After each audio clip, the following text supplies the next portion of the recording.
In the past, it used to be said that, not used to be said, it was obvious in the past that whenever the demand for crude or the demand for the products that come from crude increases, the price naturally increases. But these days, the demand has not waned that much, but the price is not going with the demand. All of these we can trace to a lot of issues, one of which is the unconventionals, another is the shale, the kind of shale in the United States and some other parts of the world.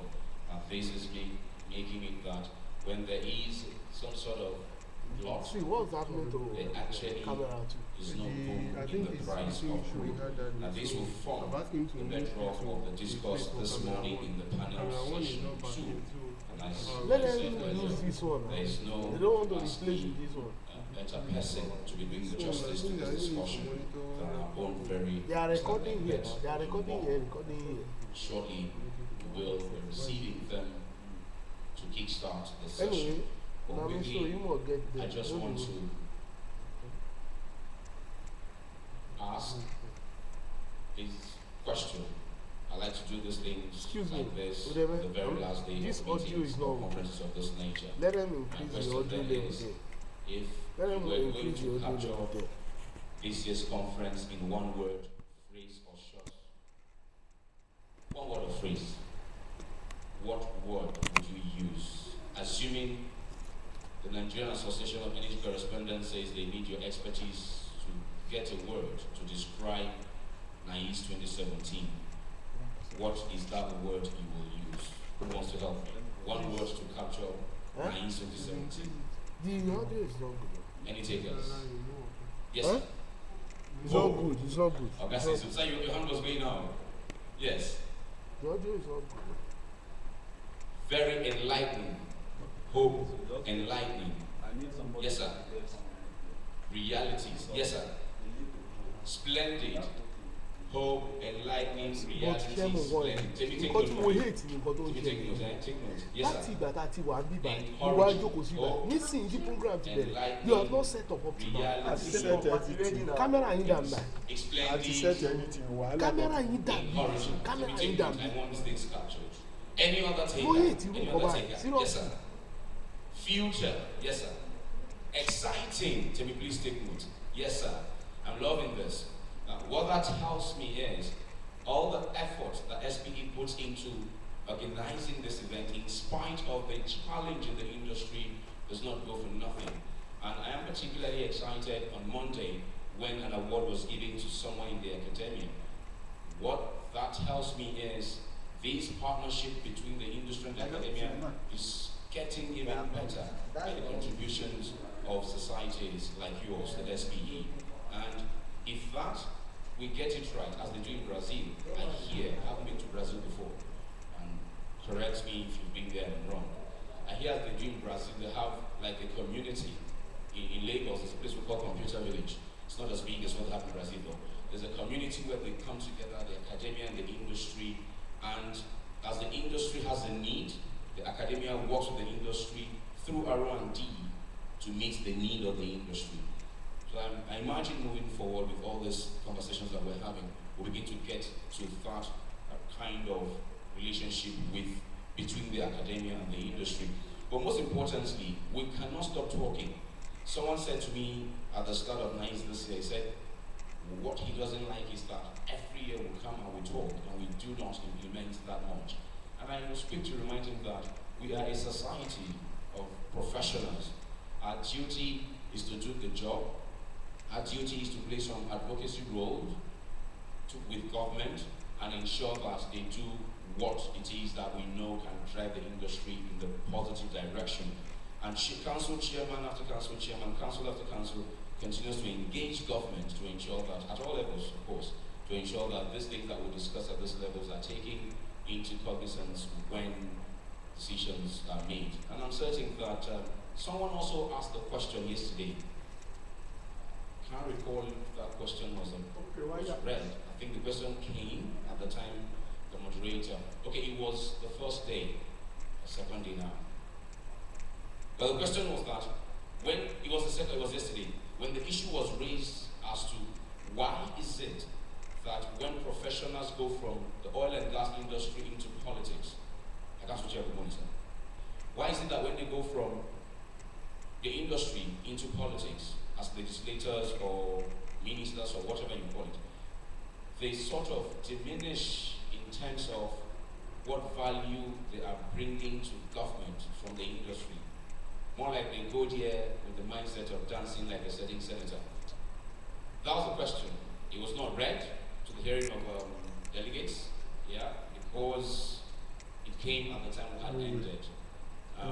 If tomorrow you find yourself there, I think that question speaks to you. I don't know. If I find myself in that situation as well. You guys need to increase the level of your audio that you are giving us. Very seriously. What I'm having here is very poor.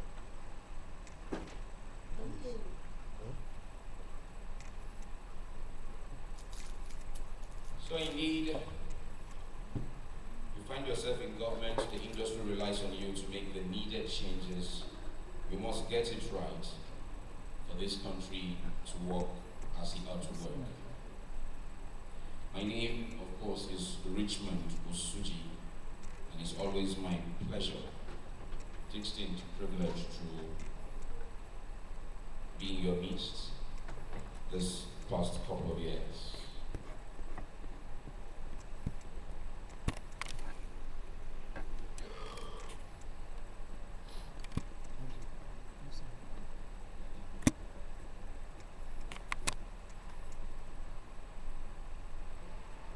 Let me also say that as a panel comes on, sponsoring the society like SPE should not be seen by companies as something that can be done with businesses. I want to confirm when SPE comes together and gets it right, the policies that we advise will help government to get it right to make operations smoother for the companies that sponsor our events. So that is very key.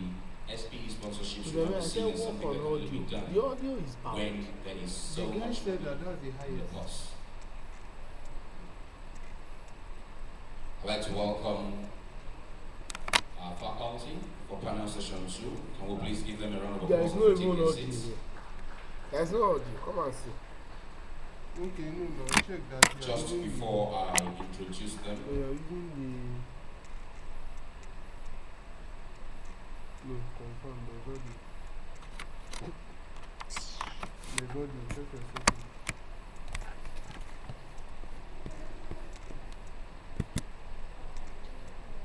I formally introduce our panel. Let me welcome our incoming council chair, Engineer Chikenwosu, to do the welcoming. Please let's welcome Engineer Chikenwosu.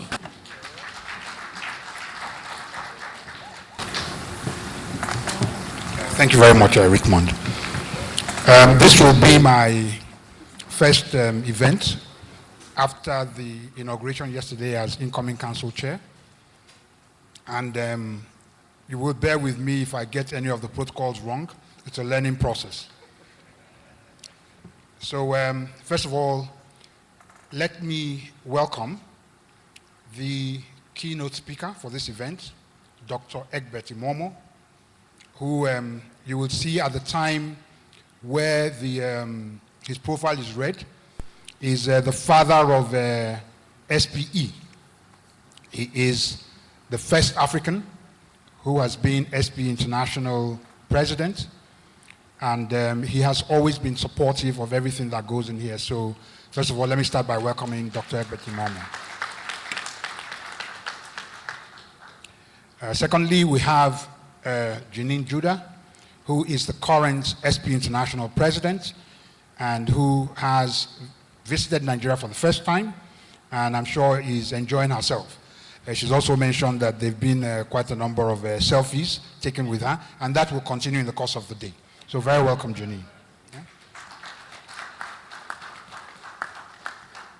Distinguished panelists, distinguished moderator, Mr. Bayo Julari, who is the managing director of SNEPCO and has taken time from his very extensive duties to come and support us in this program. You're all very welcome. And we know that you will definitely give this topic the depth and the passion that it deserves. Distinguished ladies and gentlemen, that is the existing protocol, so whoever else comes in here can stand by those existing protocols. You are very welcome to this event. I'm going to make it very short, this welcoming speech. The panel session 2 is not sponsored, and that's a shame.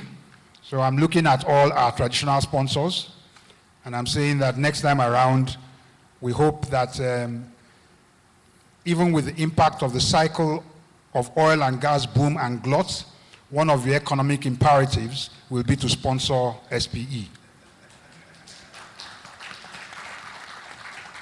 So with those few words, distinguished ladies and gentlemen, I will declare this open for the panel session 2, and that's my duty done for this.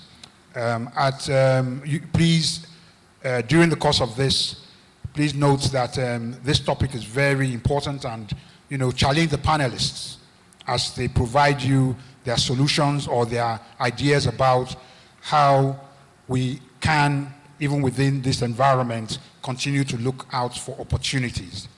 I will mention one thing one of my senior colleagues said, Mr. Alex Iney, said yesterday that $50 per barrel, if somebody is looking for something more than that at this time and thinking about boom, better rethink.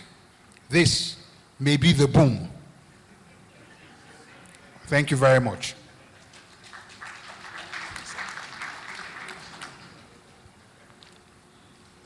Thank you very much, Mr. Chike Nwosu. Thank you very much. Okay, very distinguished ladies and gentlemen. He has, of course, mentioned to us our keynote speaker, of whom he had a lot of respect and admiration for his accomplishment in the SPE, be it here in Nigeria or internationally. Let me just add that he is a founding member of the SPE in Nigeria and was chairman of the council in 1986. He's a distinguished member and one of the very few Nigerians and Africans to be so honored as an honorary member of the SPE. We all know him as Mr. Egbert Imomo. One more time, round of applause for him. Our moderator this morning has also been mentioned. He has over 25 years of experience in the oil and gas industry, a former council chairman as well, and currently the managing director of Shell Nigeria Exploration and Production Company, Shell's exploration business in Nigeria. Let's welcome Mr. Bayo Ojulari. Our discussants, the first of them played a major role in Total's development of one or the first of her deep offshore operations in Nigeria. A lot of things we can find about these, our speakers, when we go on the app. But currently, he's Executive Director, Total E&P Port Harcourt District. Let's welcome Mr. Victor Bantele, representing Nicolas Terraz, the MD CEO of Total. Our next discussant is a distinguished professor of economics and a distinguished professor for the Emmanuel Chirota Eboga Chair at the University of Port Harcourt. Please let's welcome the president of NAEE, Professor Wumi Iledari. NAEE, for those who don't know, is the Nigerian Association of Energy Economists. Our next discussant on the panel is a man who is said to have executed an aggressive geographical expansion strategy for his company. I'd like for us to welcome Senior Vice President Africa for Welltech, Mr. Gbenga Onateko.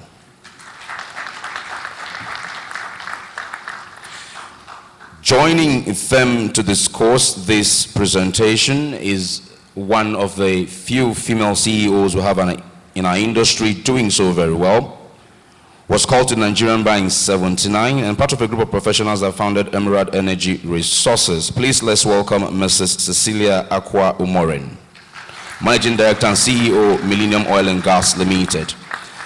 Another discussant here with us is the Group Executive Officer of Fort Oil PLC, responsible for overall strategic leadership and direction and guidance in the business and subsidiaries of the company. Let's welcome Mr. Akin Femiwa. You're welcome, sir.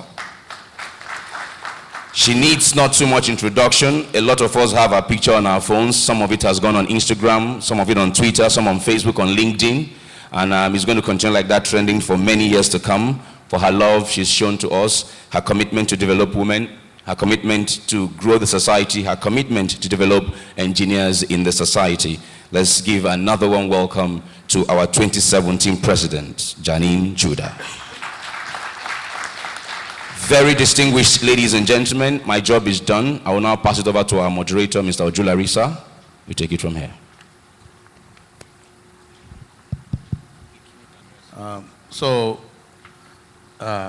Our chief speaker for the day, the leader of the day, Dr. Egbert Momo. We have conferred that on you as SPE. But again, thank you very much, sir. And also distinguished panelists. I think we should just go ahead.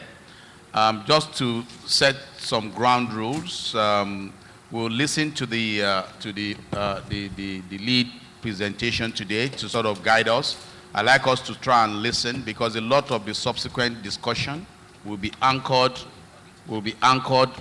on that presentation. Thereafter, I will give our panelists 4 minutes to give responses. We may truncate at some point to get any reactions if necessary. Otherwise, we just run through and get those initial reflections on the lead presentation that we're going to listen to, and then maybe add perspectives where necessary. And thereafter, there will be an opportunity for us to get feedback from the room. I'll try and make it as interactive as possible, and I need you all to stay alert and be ready to throw those tough challenges back into this panel so that we can get something meaningful out of the session. So you're all welcome. So I would like to seize the opportunity to now invite Dr. Egbert Momo for the lead presentation. Thank you, sir. I have a mic for him here. Okay, as he comes, please, the means of interaction here will be the question cards. Please, as the ushers pass around, get the question card, ask your questions, pass it back to them, and they'll take it to our repertoires.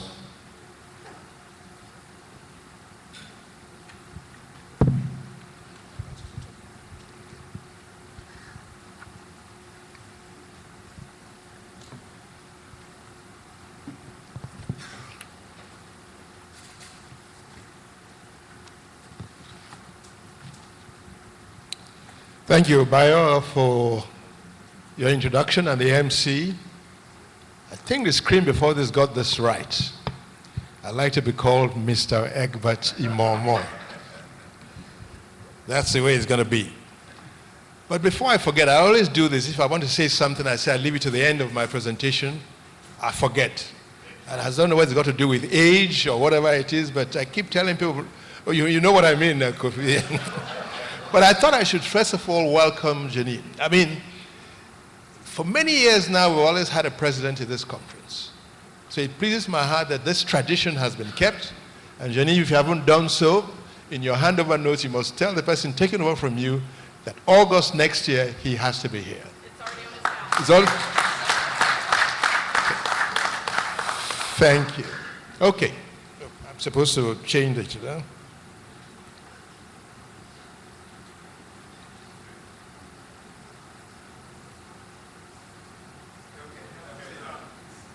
Okay. I mean, the last few days we've heard about at least 4 or 5 cycles of doom and gloom, and here we are again. And I thought that as a starter, let's just remind ourselves what are the drivers of this cyclical nature of our business. And they're listed there. But I thought that this time, the one that has driven it prominently is the use of technology. So you can blame us for bringing us to this cycle. What do I mean by that? The use of long-reach horizontal wells and fracking has released production, which many years ago people didn't think would happen. I remember vividly at one of the SPE conferences I attended, and one of the SPE presidents said, "We are going to frack shale." And I looked at him and said, "You must be mad. I wish we had listened then and made plans to actually prepare for what has happened over time. So,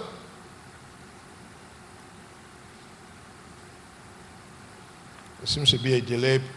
Where do I supposed to point this in to make it work?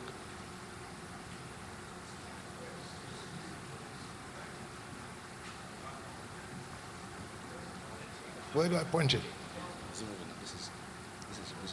Yeah, I pressed it. Where is it? That's it? Okay.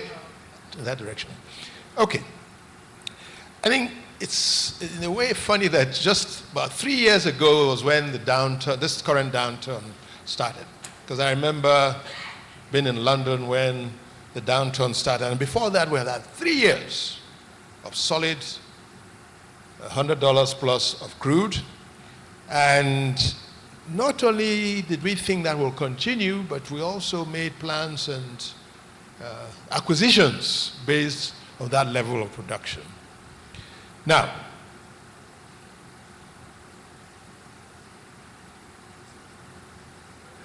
okay, so it's not just that we benefited from the high price, but anybody who was making any projects, economics, had to use those high levels because we really didn't see anything that would bring down the price of crude.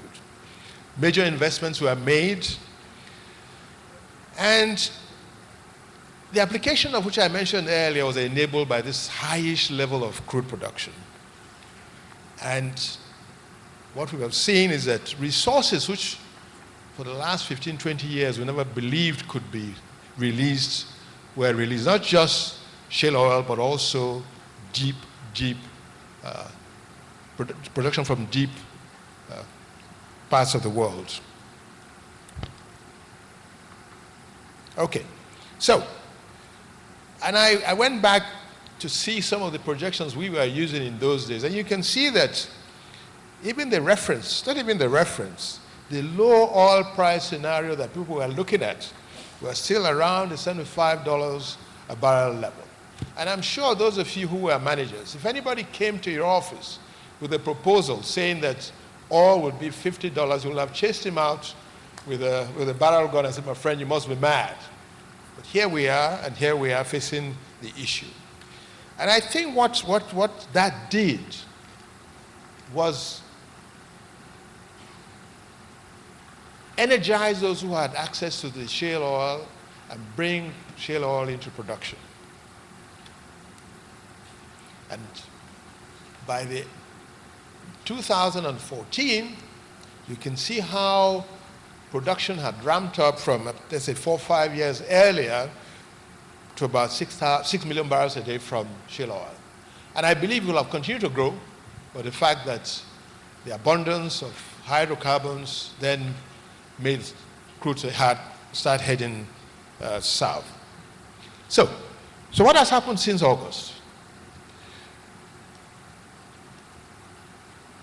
The first thing is that indeed oil started heading south. I can't really actually read it. Yeah. Started heading south. OPEC then decided for market share. They decided they were going to fight it out and hold on to market share. And that didn't work. And I remember when I went through some crisis, which some of you know, and I had a meeting in London, and somebody says, well, the oil price may go to 30. And I looked at the man and I said, what did you drink last night? And of course, it did come to 30. Some guys were actually predicting that that would happen. So, and what we have seen since then is that oil has been on a roller coaster basis, and a lot of people now think that that's the kind of situation we're going to be facing going forward. Right, so fighting for market share did not work. OPEC then decided that indeed we need to do something to get some collaborators, some cooperative mood so that others who are producing, who are suffering the reduction in price can join, and therefore they got Russia and others to actually set the pace and remove some production from the market. Okay, and you know that in the last 2-3 months, they've agreed that they will continue the reduction of 1.8 million barrels a day from the market, and that hopefully will at least allow production to remain at about $50 a barrel.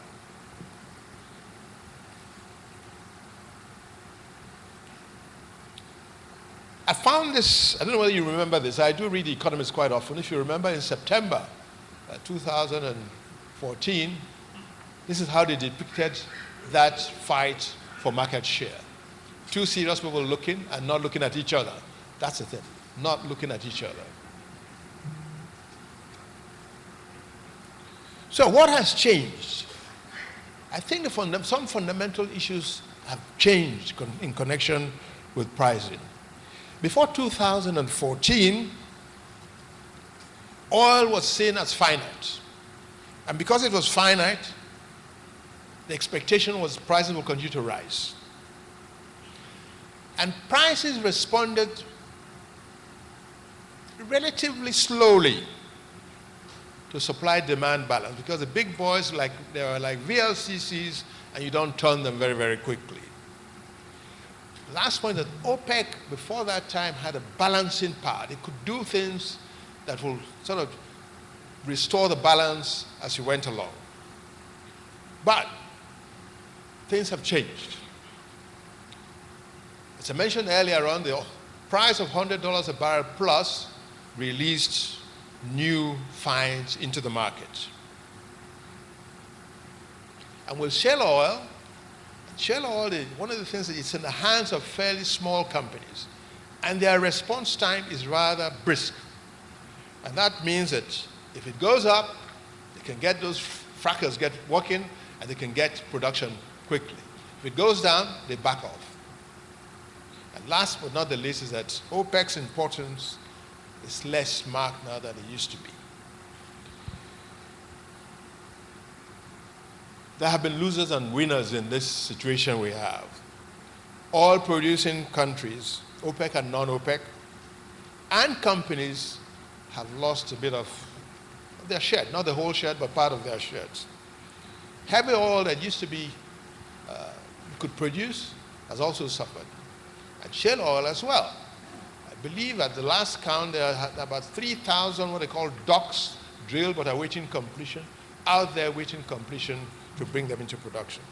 And of course, service providers who depend on us, the upstream, to call on their services, saw huge losses or diminution in their revenues over time. But like in most things, they are winners. Countries that consume and have none of their own have benefited. And airlines, if you have shares in airlines, I'm sure you will have noticed that indeed those companies are doing quite well because the cost of running those airlines have come down significantly. I mentioned that oil producing countries have suffered. This chart just actually shows you how much the price of oil has to be to get balances in the economies or budget balances in a lot of the countries. Topping it is Libya, because you know the havoc that the civil situation has brought into Libya actually makes it difficult for them to make balances. Now, let's just now look at the specific impacts of low oil prices. First is that most of you and most of people in the oil stream had to reduce businesses, leading to a 20 to 25% and even more in the capital programs of most oil companies. Headcounts were severe, loss of headcounts. Over 300,000 staff were gone. And it's not just the loss of staff, it's the fact that you cannot even absorb new people who are leaving universities. And for me, that's a worrying thing, because where are the future leaders going to come from going forward? The E&P companies saw a 1.7 billion hole in their business at $50 a barrel. And what do we have? The mantra that we now hear is it will be lower for longer. And the pattern will be a roller coaster pattern. Just to show you what has happened with, I got this from Rystad Energy to show that indeed fewer FIDs were made, and by 2017, if you add all of that, over $500 million of capex for FIDs had been withdrawn. Rig counts have dropped worldwide, the US, and international. And when I was preparing for this, I asked, what about Nigeria?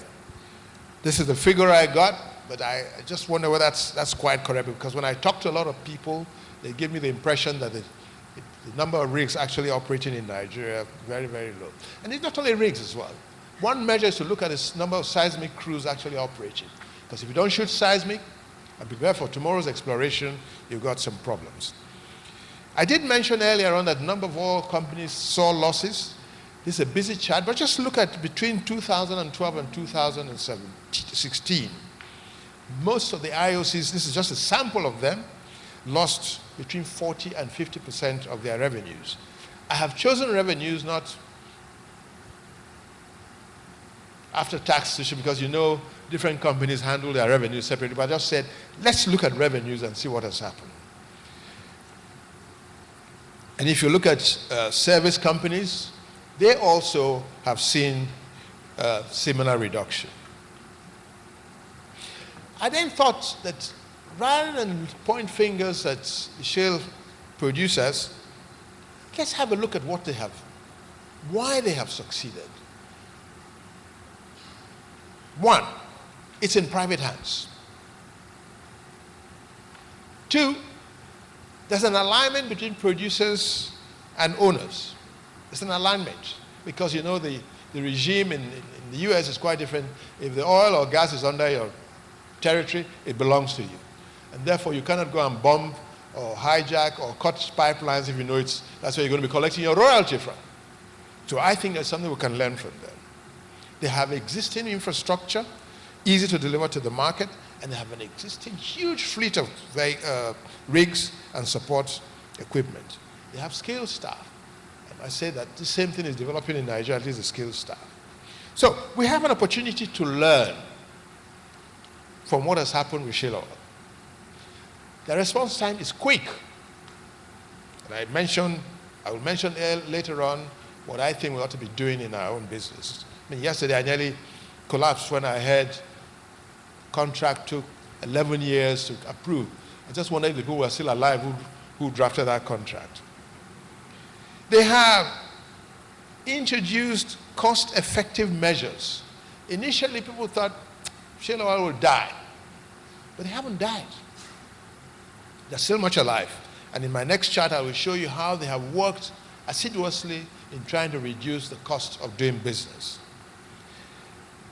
Is there any way we can align operators and community interests? There are huge opportunities out there. Infrastructure, if it exists, can be used. And there's an abundance of rigs now in Nigeria which we don't, are not being utilized. So, as I mentioned earlier, you just look at the 4 basins here which you have taken as an example of what has happened in shale oil. You can see from the earlier years to now, 40 to 50% reduction in the cost, wellhead break-even oil prices for these production. So, for me, first, what is the economic imperatives? Clearly, any forward budgeting, whether it's you as an individual, you in a company, and countries must reflect the fact that I believe that what we now have will remain for longer. Most of us have tightened budgets. But you know the bad habit about the oil business? We tighten our belts, but the moment the oil price goes up, we say, oh, thank God, we'll loosen the belts. For me, I think that belt, if it's been moved in 2 or 3 holes, has to remain there, because that's the only way we will survive. We must ensure that production that has been developed can be produced. The situation where we had focados closed in for 16, 17 months is a killer and should not be allowed to happen. We must see how we can continue to add local value to production. We must get our refineries running rather than importing products. So I was so happy. I mean, when the minister left on Monday, I didn't know where he was going, but the following day we saw where he had gone to Dangote's refinery. We must see how those refineries, new ones and the old ones, can run so we don't have to import.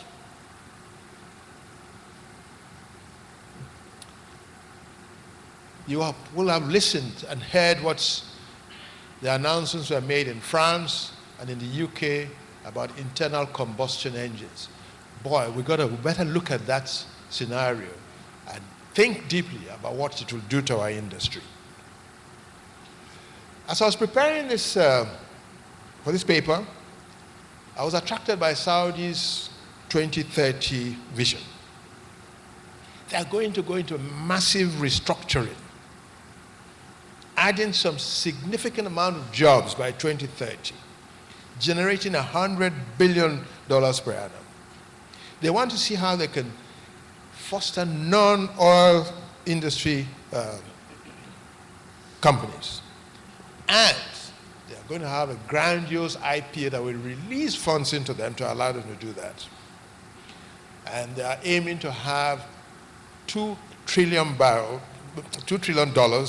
as in their sovereign wealth so that they can begin to invest in other assets.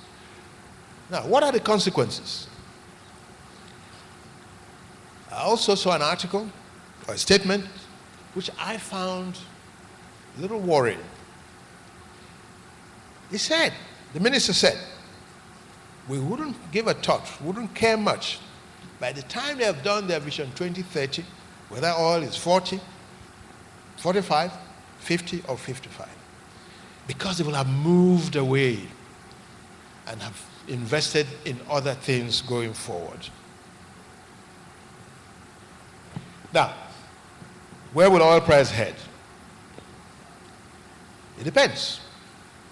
It depends on if OPEC, Russia, and other countries can hold on to the reduction. Also, once they hold on to their reduction in volumes, it tends to increase the price. And when you increase the price, the shale boys come back and begin to complete those wells, the dock wells, which I mentioned earlier. But I think there's a limit to that because a lot of these small players are funded by investors who want their money back quickly. And who knows if that price goes below $40 a barrel. And I mentioned earlier on the alternative of internal combustion engines. So,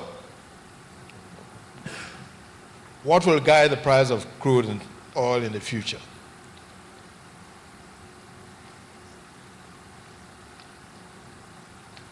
The market share between sheikhs and shale oil, will that be it?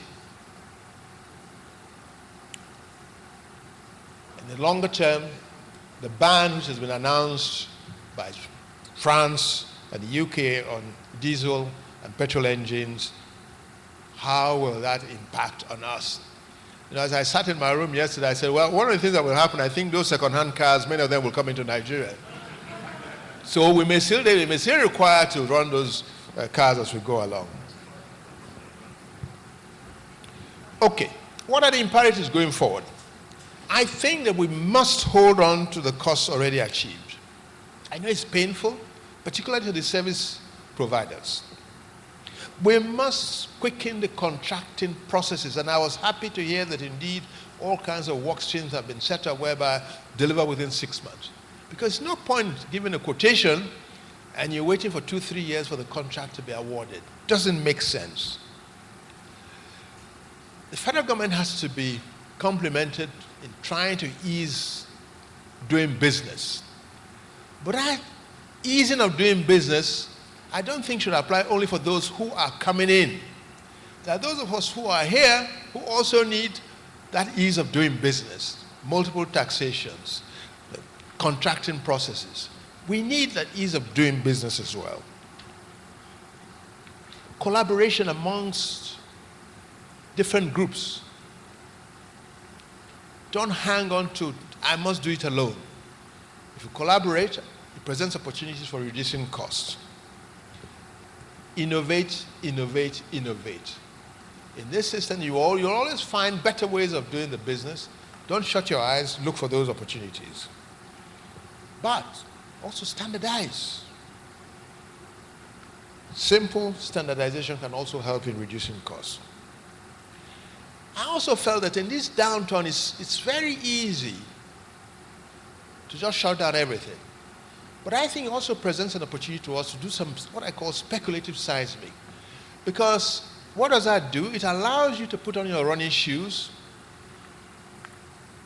tie them up so that when the time comes, you can run.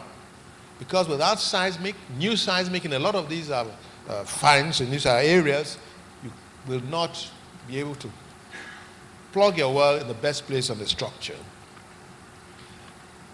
That's when I had to think about it. It worries me a lot that the number of small players, investors, entrepreneurs are out there today, frankly, not using their investments. I think that if we can have a system where I say 20, you can ask me why 20, I don't know. But let's release a number of small. You can see I haven't used the word marginal, because I think we've gone beyond that. Many of us here have cut our teeth by doing marginal fields. But you can't keep cutting your teeth on marginal fields. So we must see how we can get what I call smallish fields, 50, more than 50, 20, that's only 1 billion barrels out of 37 billion barrels. So the risk is not too high. And I can tell you what will happen. If those fields are released, a lot of people will go around them, 10, 15 people will begin to work those fields, contractors will provide services. You get a little bit more vump back into our industry, because right now I just think it's rather dampened, and we cannot continue like that. I thank you.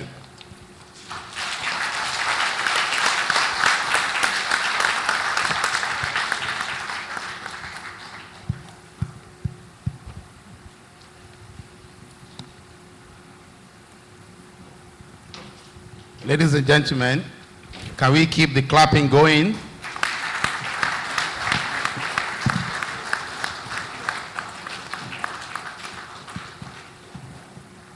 Thank you very much, sir, for this enlightening, I'll call it reconnect to reality of today, but also for taking some time to give us some perspectives about how we can get out of this. There's a lot that has been said around the shale oil. There's a lot that was said around Saudi Arabia, how you set a vision to be independent and you don't, freak out every time this oil price goes up and down, which is bound to happen.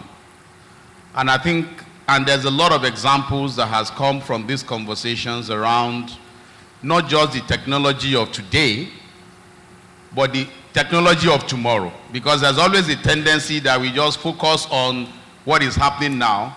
5, 6 years' time, we look surprised.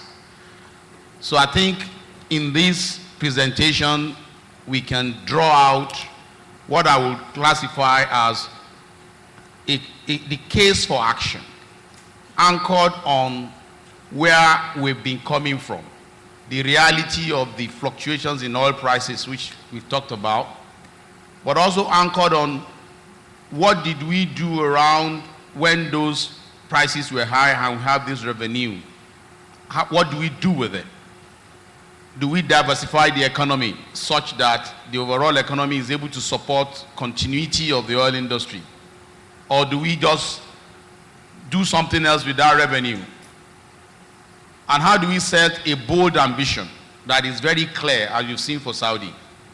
These are some reflections, but I would stop there and then get the panelists to give some perspectives. I would like those perspectives to anchor on the presentation we've just heard. It's very important for us to anchor there. And I would thereafter maybe come up with 1 or 2 other questions. But I want you to reflect on the learnings that we picked up from the shale oil and the unconventional story, and put that in the context of our environment. I would like you to anchor on the vision of Saudi Arabia, which had always been seen to be so dependent on oil, and have worked on diversifying the economy that allows them to still maintain their E&P business, but the overall impact on the overall economy is coming through. I would like you to anchor on a third thing: the whole drive around technology, and how you position ourselves to actually consolidate on the gains we have had, but also make sure that we are not surprised when all these great things come true. It will be very helpful if you can, amongst some of your reflections, to please reflect on these other three elements. I'd like to call on Mrs. Cecilia Aqua Umoren to give us her perspectives. And I think you can sit down, because it will be quite disruptive. Where is the other mic, please? Yeah, to be able to speak. Thank you. So you have 4 minutes to give us your perspectives, ma'am. Thank you very much. We have been instructed to stand on existing protocol. So in compliance, I'm going to do so. But I don't want this opportunity to pass without my recognizing the keynote speaker, because I think we should always take any opportunity to applaud integrity in our environment. We all know all the scandal that's swirled around him, and he emerged with his integrity intact. So I think we should give him a round of applause for that. I also have instructions to anchor my perspectives on his own keynote address. However, I'm a brand new operator. I'm an indigenous operator, and my problems are different from those of Aramco and all the other IOCs. So I'm going to focus on the perspective of an indigenous operator. You know, it's significant, you know, because we have never experienced a boom period. You know, our operations came to maturity in this period of adversity. So, but what we have tried to do is to turn the situation into an opportunity by hinging our operations, like he said, you know, on a very lean budget. What we like to think is that our cup is half full. We don't have to unlearn any $100 oil price habits, because this is where we are growing up, so to speak. But on a more serious note, you know, operators such as ours, you know, we tend to feel the impact of the price bust more severely because we have very small cash reserves. And so this is a scary period for us, and it is clear from all we have heard that the duration of these low prices in future, let's say, bust periods will be most likely influenced by the drive for increasingly cheaper and cleaner alternative energy sources. So for us, you know, in this country, it's imperative that we begin to think long-term about the future of this industry and how we can reshape it to remain relevant, you know, in terms of the whole new energy focus. We need a solution that allows us to leapfrog, you know, several stages, just like telecoms did some decades ago.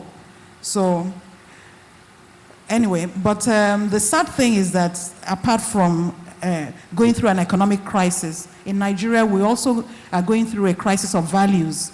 So one of the first things we did as a company, or we're doing as a company, is to create a situation where very high corporate governance, what do you call it, systems and ethical values form the basis, you know, the foundation of our structure in our company, because this is very important in controlling costs. It's easier to control costs where you have very high ethical standards.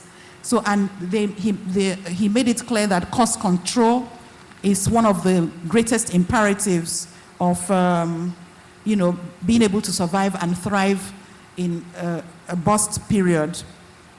So for that reason, we are continuously trying to ask the questions before we execute a project. We carefully examine it and we challenge it and we ask the questions, can it be delayed? Because part of our problem is lack of finance. We don't have the reserves, we don't have the money, we don't have the ability to borrow because, I'm sure you all recognize all of us are in this boat together. So we say, can it be delayed? Does it have unnecessary elements of gold plating? Does it lie on the critical path? So whatever we can't do now, we have to delay. And one of the things he said, he talked about the 300,000 workforce that has been thrown into the pool. So what we try to do is to, and what I advise, this is an opportunity as well as an imperative. You need to try and hire from that pool, because one of the mistakes that indigenous companies is to try and hire cheap. But on the long run, it doesn't work. You need expertise and experience in order to be able to control your costs, because otherwise you'll find that you've wasted time and you wasted money. So that for us, is part of our advantages, and it's also an imperative. Hire strong, higher expertise, higher experience. Also, we try to apply innovative and creative partnering for project financing, because there's no money. Even when you approach some of the banks, they will tell you that they've reached what they call their sectoral limits. So creative partnering, and this is one of the things he talked about, collaboration. This is a way to collaborate, with the financial institution. This is smart collaboration. So there are all sorts of ways to finance your projects. You have to wrap up now, ma'am. Yes, okay. So we also have to try and develop multiple product streams. We're talking of refining and gas utilization. And also we have to create a strong relationship with our host communities, because this is an opportunity, because we are all in the hardship together. So this is a time when the expectations are lowered. So this is a good time to discuss your MOUs and firm up your strong MOUs. But I like to say that when all else fails, you press the panic button, because this period has brought a lot of the operators together, and you find out that a lot of them are always willing to collaborate, give you advice, give you support. So that panic button should always be there for us small indigenous operators. And before I leave, because I know that there are a lot of service companies here, one of the things that has been an opportunity for us is, instead of hiring multinationals, we are now talking to mostly indigenous service companies, because this is an opportunity to collaborate with them. There are all sorts of ways which they are more understanding of our problems, of our issues, and they're willing to be more proactive in the terms they give you.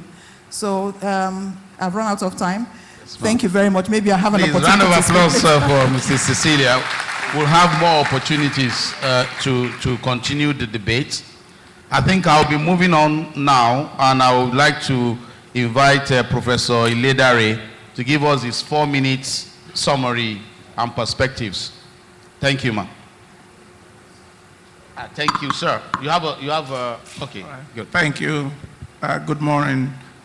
Just a few appreciation again to Engineer Mama for the excellent presentation, excellent summary of the bust and boom cycle, an excellent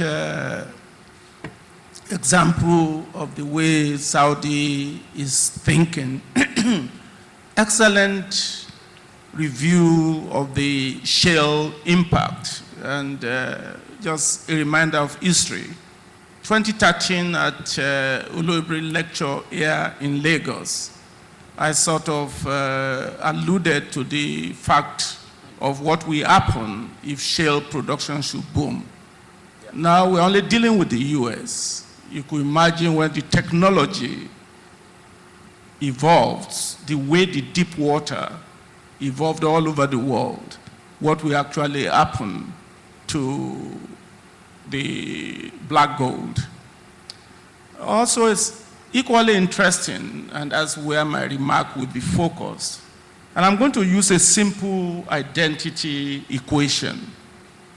It is called gross domestic product equals household consumption plus private investment plus government spending minus net export.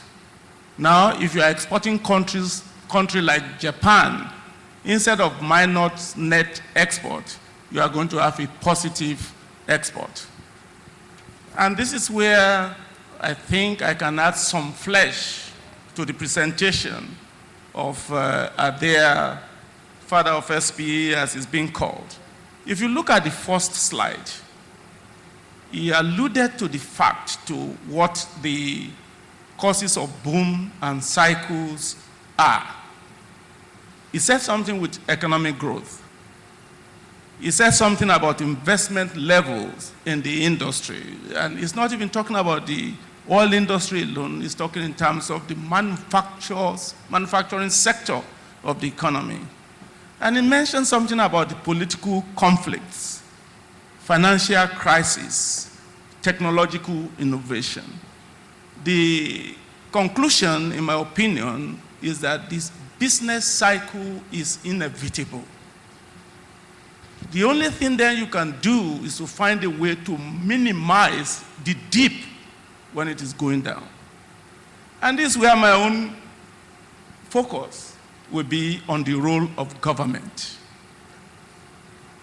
Basically, if you look at what I sell, GDP of any economy is dependent on household consumption, government spending, private investment, and for Nigeria, plus net export.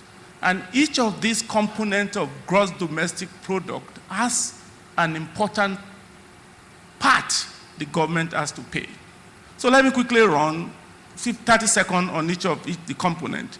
It is the responsibility of the government to do a business governance structure that will encourage households to consume goods and services that are produced in the economy. Because that's one of the quickest ways you can grow your economy. We are talking about booms and busts. That means when there is a bust, that is the economy is in depression, the government must do something to ensure that the valley is not deep. We have examples all over the world. Cast your mind back to 2008 when Obama became the president. He surrounded himself with a sound economic team, devoid of political godfather, to quickly find a way to arrest that valley. And he did. And then the economy began to rise. That means he got a stimulated spending into the economy. That is the role of government. Let's again look at the investment, which is what Trump is trying to do. I'm not necessarily a supporter. But he has created an environment in which the business is anticipating a tax reform. And so what do you see? He's been able to sustain the economic performance of Obama era based on expectations, role of government. Now let's look at the government spending component of it. It is only the government, and you need to actually applaud some of the things the government did when we were unable to get petroleum product to move the economy. It is only the government that will have come up with enough spending to be able to shift the direction the economy was going. And now let's look at next export. I know you don't like it, but basically it is the government responsibility because of this inevitability in booms and busts. It's inevitable. More so when you depend so much on a commodity that is international traded and everybody is doing whatever it can do. Every country does it. Do whatever you can do to sustain your local economy. And finally, technological innovation. Listen, I'm from the academic community, and I will continue to say it. Any nation, and it doesn't matter who you are, who continues to look down on your academic community, you are going nowhere. Because it's the university system that can help you to arrest the bust and the boom. It's the university environment that can create ideas that you are going to debate so as to be able to move forward in the right direction. The shale production in the US emanates from university research. And I want to encourage the industry, and I'm going to round down now. It is only in Nigeria that you guys in the oil and gas industry are individually picking institutions to support. Tomorrow, ExxonMobil is in Uyo. Next tomorrow, Shell is in Benin. Next tomorrow, Total is in Port Harcourt. It is only here that you don't collaborate. I was in a research university for 25 years, Louisiana State University. Go to the petroleum engineering department there, you will see the hand of ExxonMobil. You will see the hand of Total. You will see the hand of Shell. I want to encourage SPE to encourage. You cannot overcome the bust and the boom that the price of oil dictates if you don't innovate through university academic community with technology innovation. And finally, I'm not even sure there's any government in this audience. And that is the problem. How the Minister of Petroleum will come here as if he's doing us a favor, whereas we are the one that can project the solution to his problem. Boggles my mind. Boggles my mind. We don't want any government to be doing us a favor because we provide solution. And I want to encourage SPE to do that. Finally, and finally.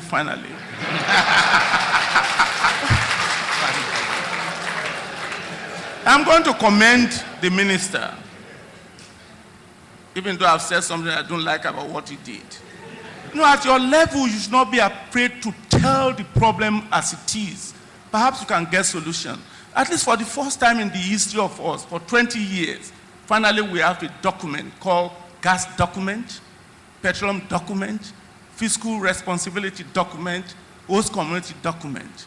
That is moving in the right direction. To me, this is the role of government to bust that boom to boom the bust. Thank you very much, Dr. Thank you very much. Thanks for that contribution. And I will again come back to some of the nuggets. I'll be looking forward to the Q&A. So I'll move on now to Mr. Victor Bandele of Total to give us his perspective. I'm still marking performance for this panel, so I'm hoping you'll be improving it as we go along. Please, your turn now. Yes, I know your KPIs. Thank you very much. I am first a Nigerian, and then I work with Total. So I'll give two perspectives. The first perspective is me as a Nigerian, and I look at the very wonderful presentation that you made, sir. It's very awesome. I want to relate what happened between myself and my mom recently. I was complaining to her about the situation of the country, how things are not so easy, how the price of oil or crude has affected the country negatively. She's in her mid-70s. And what she told me is, okay, I've heard all you have said, but tell me, what is the price of crude when the third mainland bridge was built?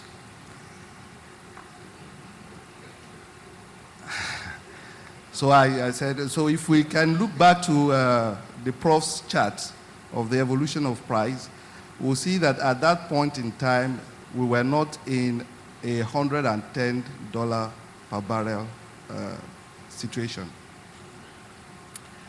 She told me again that when she started to work, the oil price in her recollection was so low but she was able to afford a lot of things at that time. Why is it today at $50 per barrel she's not able to do it? So in the perspective of a common person on the street, this is the kind of response that you will get when you talk about the ups and downs of the crude oil. Now, you also confirmed, sir, that this scenario of ups and downs is sure to continue. That's the one that we should be familiar with. It will go up again and it will come down. At what will be the sink, what will be the apex is what we don't know. But it will continue to fluctuate like this.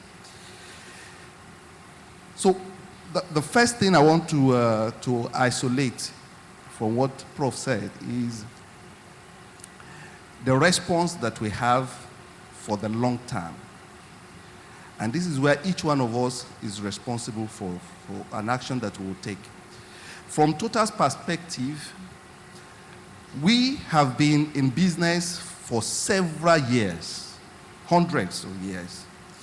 And we've weathered the storm, whether it's going up and down. Total in Nigeria has been on for more than 50 years.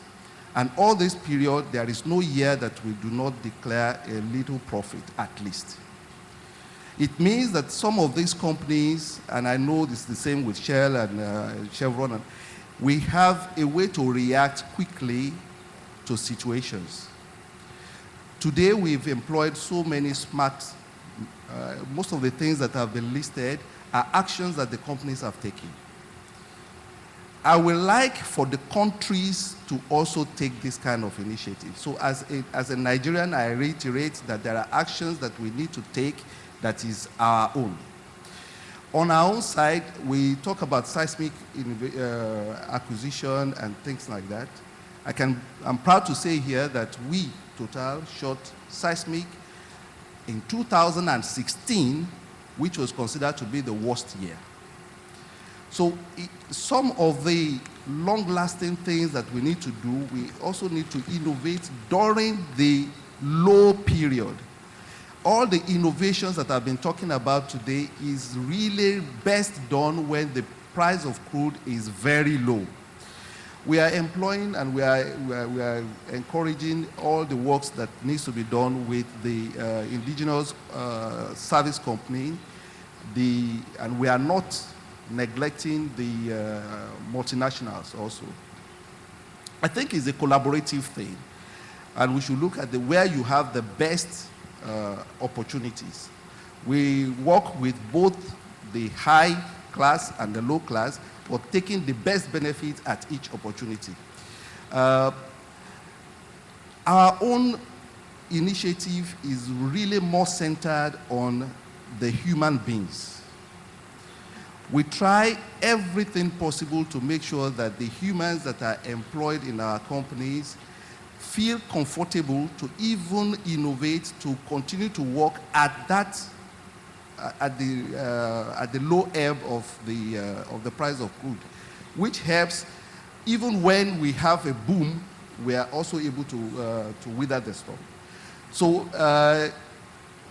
without wanting to beat it, I'm sure that when we have questions and answers, we'll still be able to elaborate more on some of the things.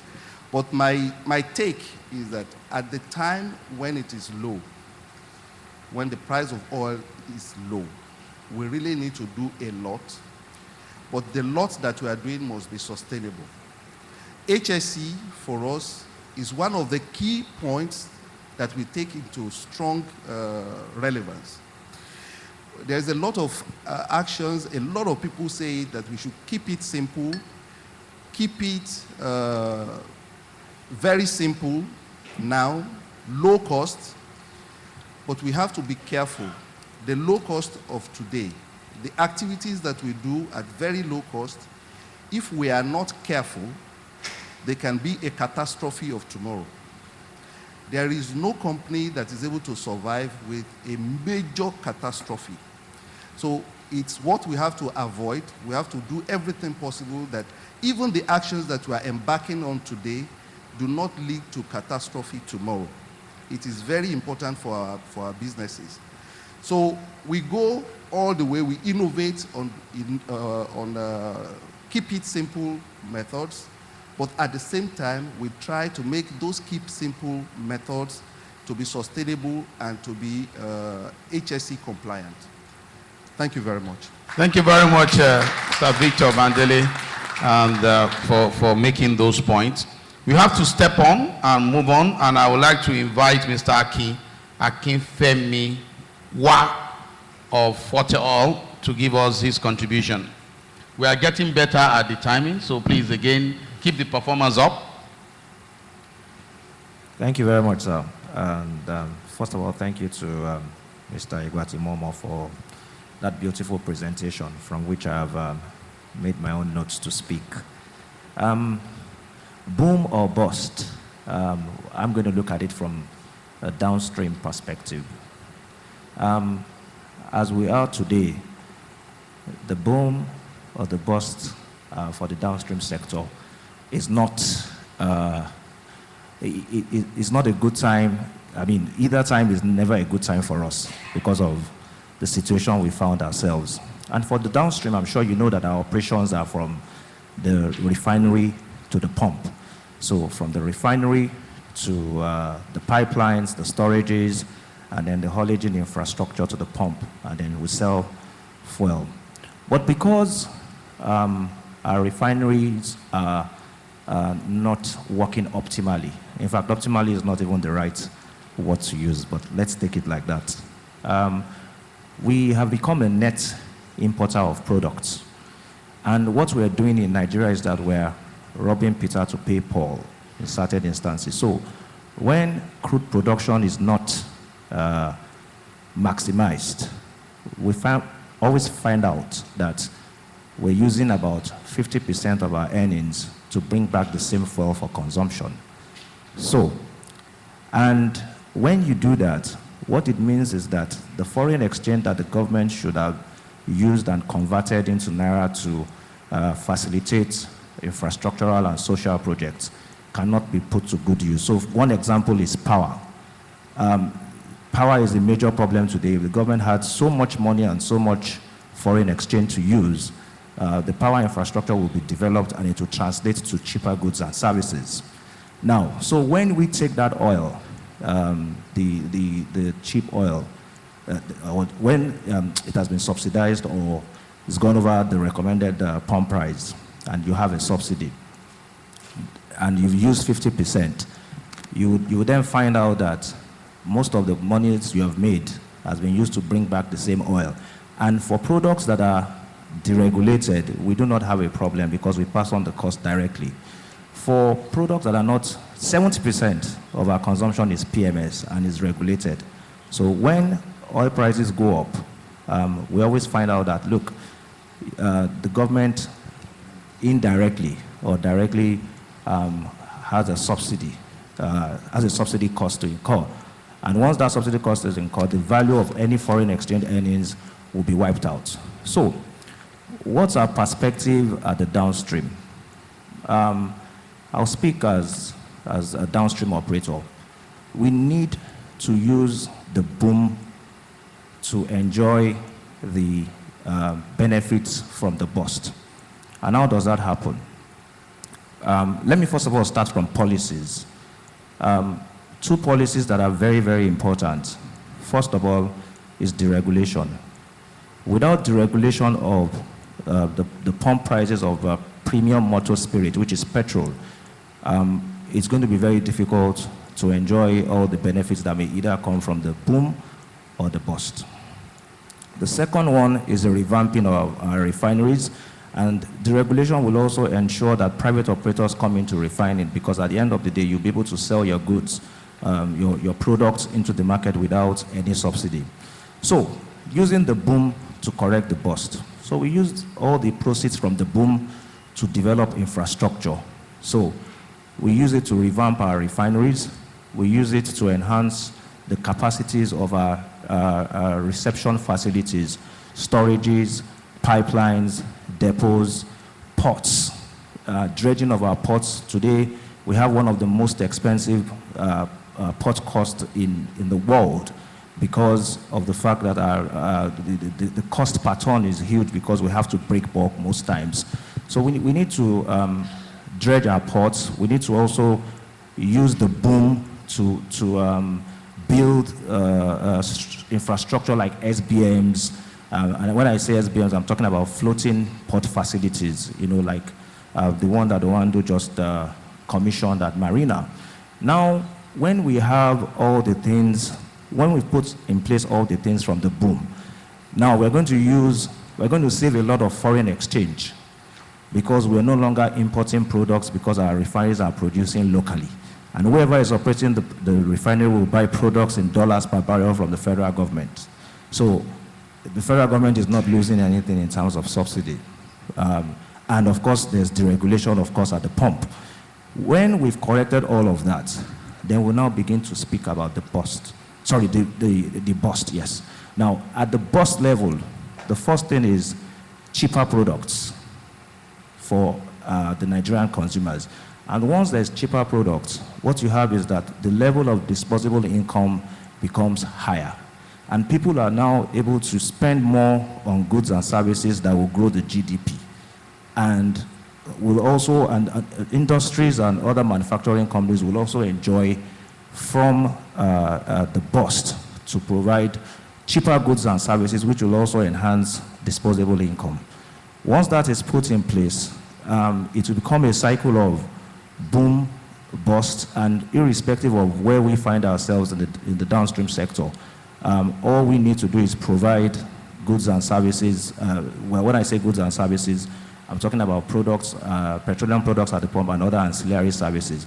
Now, if we've been able to correct, if we've been able to use the effect of the boom to enjoy the benefits of the bust, then what we'll have is a full-fledged downstream industries, which will now facilitate even things like expansion or upgrade of our retail facilities to world-class standards. If you see the kind of retail facilities in Europe or in the US and you compare them to the ones we have in Nigeria, you'll find out that what we do in most places, a lot of us have tried to offer things like convenience shopping and a host of other things, but we're still not there because of the level of investments. One other thing that the boom will correct is, with respect to the infrastructure, is today we are not even enjoying what we should enjoy at the pump as a result of the gluts. Now, and this is because a lot of operational costs as a result of poor infrastructure has jacked up the real cost of the fuel at the pump. So if the cost of operations is reduced through the development of infrastructure, what you will have is that Nigerians will be able to enjoy cheaper fuel. And another benefit is if... You need to wrap up now. Another benefit we may have, and finally, is if we're able to trade, if we're able to move products and services, we can also then, stable products and services, products flow would ensure that we can then begin to establish trading centers and have our own trading index in West Africa, just like you have in Europe for the trading of products and derivatives. Thank you. Another round of applause, please. Keep it up. So we are stepping up. I would like to invite Mr. Gbenga Onadeko to take the next 4 minutes. With the elasticity I've seen, please reduce the elasticity. Okay. Thank you. Well, thank you very much for the opportunity to share my thoughts. I'll start by referring to an opening line I saw in a newspaper in the US. This says that this is a downturn and not a funeral. I'm traveling with Paul Ezu, who is a VP completions, and he said one of the things he remarked in this conference compared to other conferences is just the mood, that there's a lot of positive energy here in Nigeria compared to the last conferences that he attended, where people are down and everybody's talking about the downturn. So as presented by Mr. Imomo, we in the service sectors have been most impacted by this. So I heard everybody quoting figures of 300,000 job losses. Actually, according to Graves & Co., the last they counted in February 2017 was 441,371 oil and gas jobs that have been lost since the downturn. Now, of that, 76%, about 330,000, have been from the service sector, which is a lot. Most of those have been in US and Canada, and then followed by the UK. The rest of the world is just about 90,000, and from some online document, Nigeria lost about 10,000 jobs, something like that. So you can see that we've been impacted severely by this. We as a service provider and we as an innovative company, especially in Nigeria, we've not cut a lot at all. And the reason is because we use the opportunity of the downturn to introduce our new technologies. We've been innovative. We are known as an innovative company. We do not work on conventional things. And we look for operators that will partner with us. So instead of cutting, I actually deployed the engineers that we recruited in Nigeria to work in the other countries that we operate in Africa. During the boom between 2011 and 2014, we increased our operations from about 2 countries, I said 2 because Nigeria was comatose, to 7. And since the downturn in 2014, we've expanded into 3 other countries, everything based on the technologies that we introduce to the clients. So we have better success with the independents. I had one of my best meetings since I came to Nigeria where I met with Yinka Folawiyo. The Honorable Minister did talk about what they achieved in the Dahomey Basin. We were part of that project. But like every company, they had some challenges. The previous well they drilled, they had challenges with water production. They had challenges based on their reservoirs where they have very thin shale layers. They could not get isolation. And most of you have those problems in Nigeria. But being a small company, they had listened to us. They had the challenge in the first well. In the second well, they were determined not to have the same challenge. So they took one of our new products, which are metallic annular barriers that expand instantaneously. You don't have to wait over time. And they put this in the wells. And they sent me this morning their production data. This is the BS&W curve. The first few hours of production, they cleaned up 100% of water. And after that, since May, the well has been producing at a constant rate with 0.2% of water. 0.2, that's negligible. And he told us that your product is standing between us and water and between our oil and the gas. And our products have been designed for the lifetime of the well. So this is introduction of technology. During this same downturn, the same technologies were introduced to Total in Congo, Mo project, which is one of the biggest ones. They cannot afford to spend a lot of time trying to cure cementing issues. So they put these products in the ground such that even if they don't have good cementing, they can get good isolation and they can maintain their well integrity. So that is the role innovation plays in this. So as I told you, during this downturn also, we expanded into places like in North Africa, where due to the inefficiencies of the system, it just takes a lot of time to do walkover operations. So they're able to go in without deploying rigs, without having to lay down flow lines, and to do their interventions in their well without a lot of hassles. So that is the role that technology innovation plays. Having said that, we also have met several challenges because during this time, our clients used the opportunity to renegotiate their contracts. The worst one I had was I'm on the 6th amendment of my contract for a particular client, major IOC, in 12 months. So every 2 months, I'm renegotiating price. our clients are bidding on well-by-well basis. If you listen to one of the conference calls of Aliburton, the CEO says we're counting our revenue from well to well.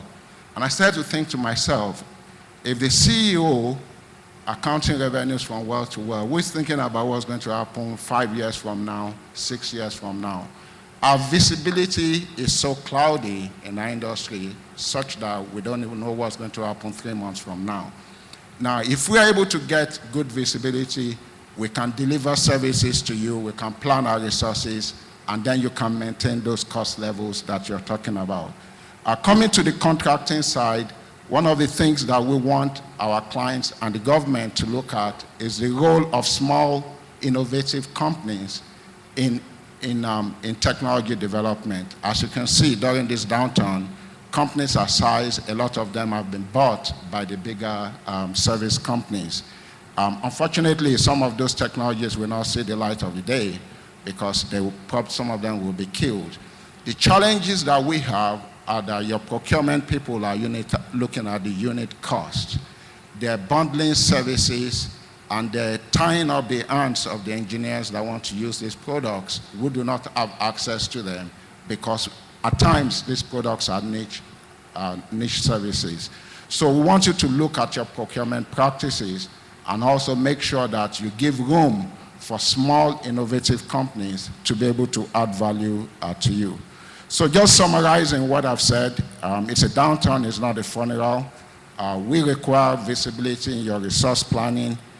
We ask you to execute campaigns. Don't plan on well-by-well basis. They just become much more expensive. And I also want to tell you that you probably should not be too comfortable with the low prices of services and do not depend on that alone. You need to figure out ways to bring efficiency to your operations. Because services are cheap does not mean that you should start to waste the services because people do not appreciate things that are cheap.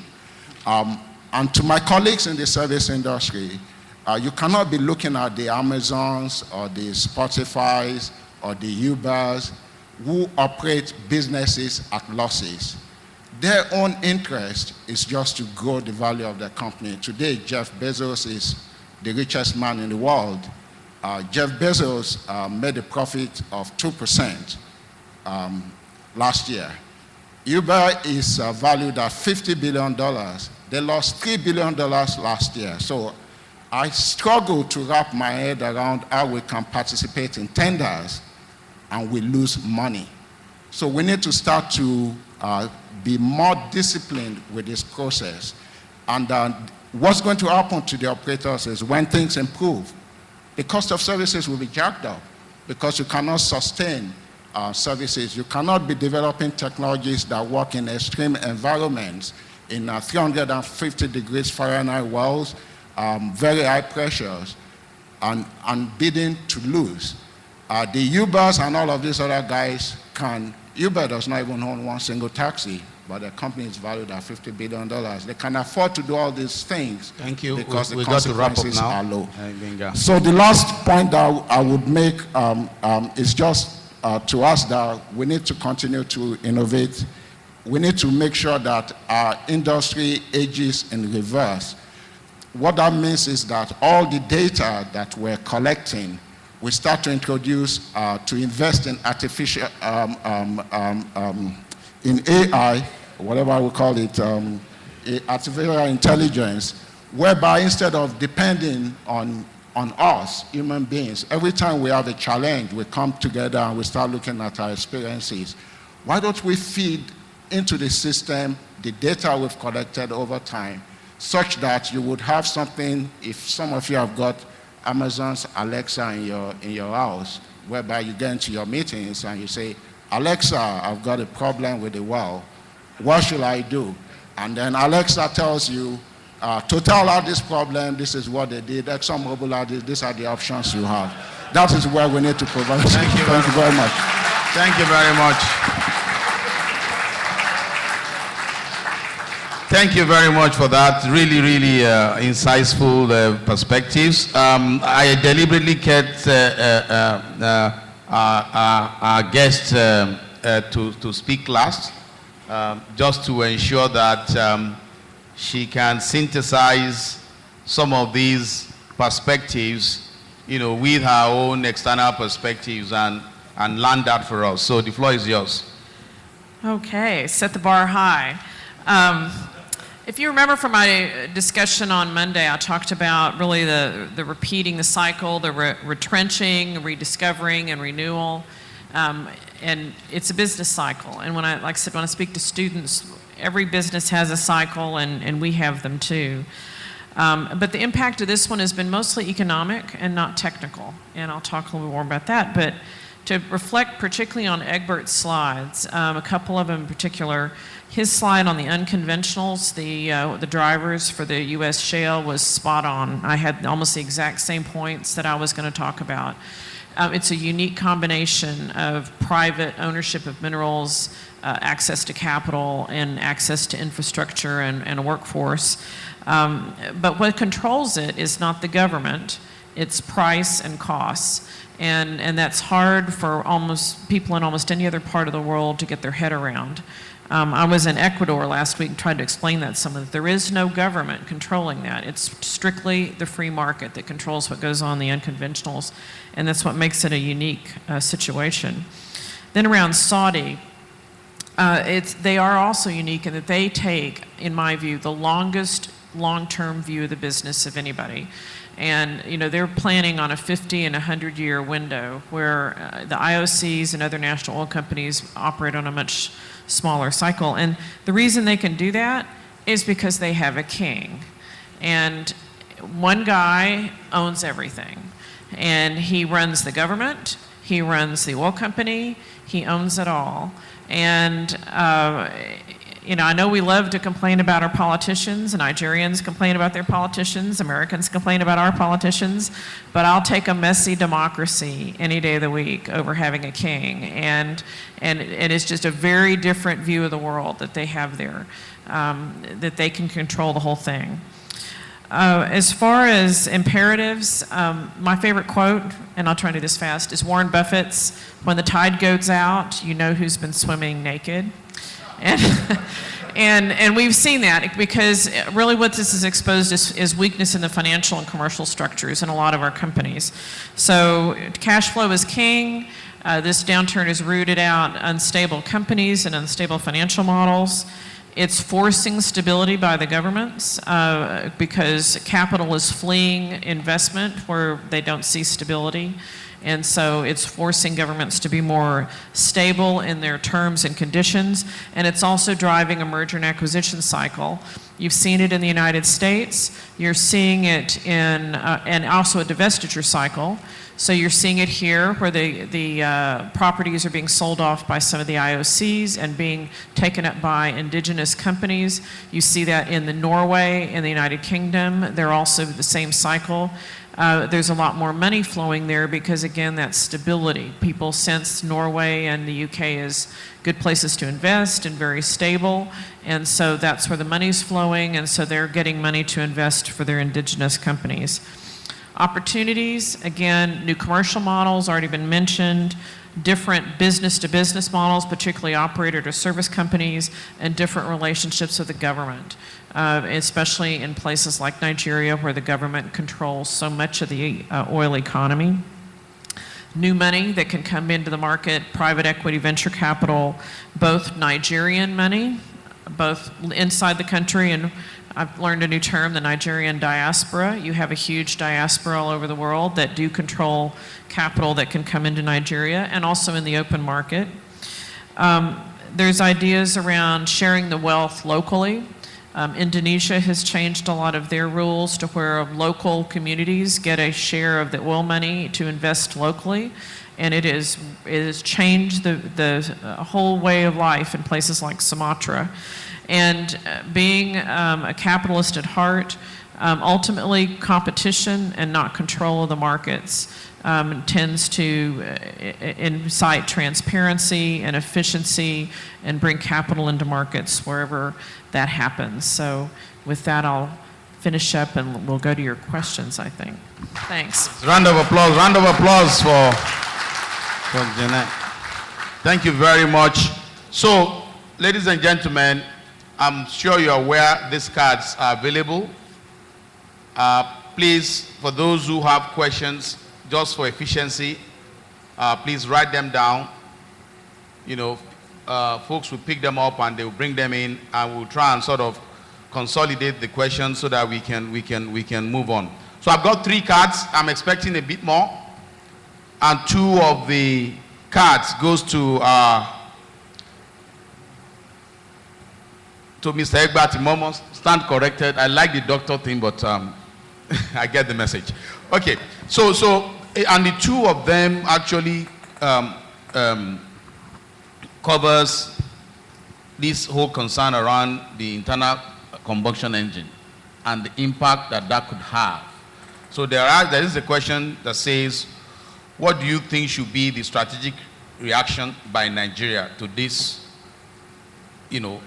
proposed ban? And the other question is related as well. It says, looking at internal combustion engine, local content, we have a lot of opportunities in country, both in terms of talent, in terms of resources. How can Nigeria take advantage of that scenario? So some perspective from you, sir, on that. Well, clearly, the first thing is to take the position serious, because sometimes we don't take things seriously. We hear signals and we never prepare ourselves for consequences. Now, having said that, I personally believe that this country will continue to need cars for a long time. There's another projection who says Nigeria will be 450 million people at the end of the century, which means a lot of those guys will require cars. Now, if you start off by saying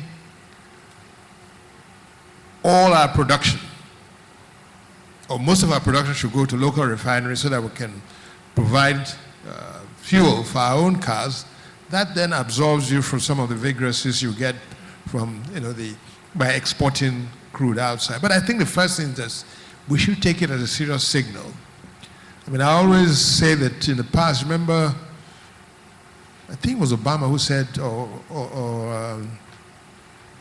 who was this? One of the presidents said, the U.S. will be self-sufficient in crude production. They said it. Or the U.S. will put someone on the moon. We should listen to these signals that come from serious people and make sure that indeed our policies begin to are adjusted accordingly. So I think first of all we should assume that. It may not happen in 2040 because a lot needs to be done to get into that position. There will be new investments have to be made. You're going to decide what you're going to do with the industries in those countries. But please listen. Listen to people when they make serious comments and adjust. I believe that Nigeria will still be driving cars. I will not be around then, but I'm sure wherever I am, I'll be looking down on old cars being driven on Nigerian roads.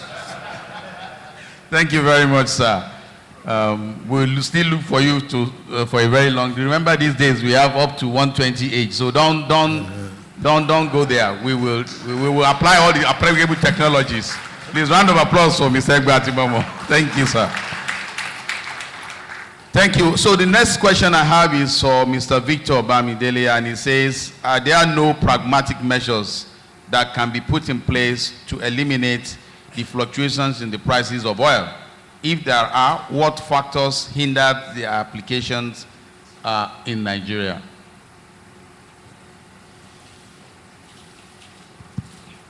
Yes.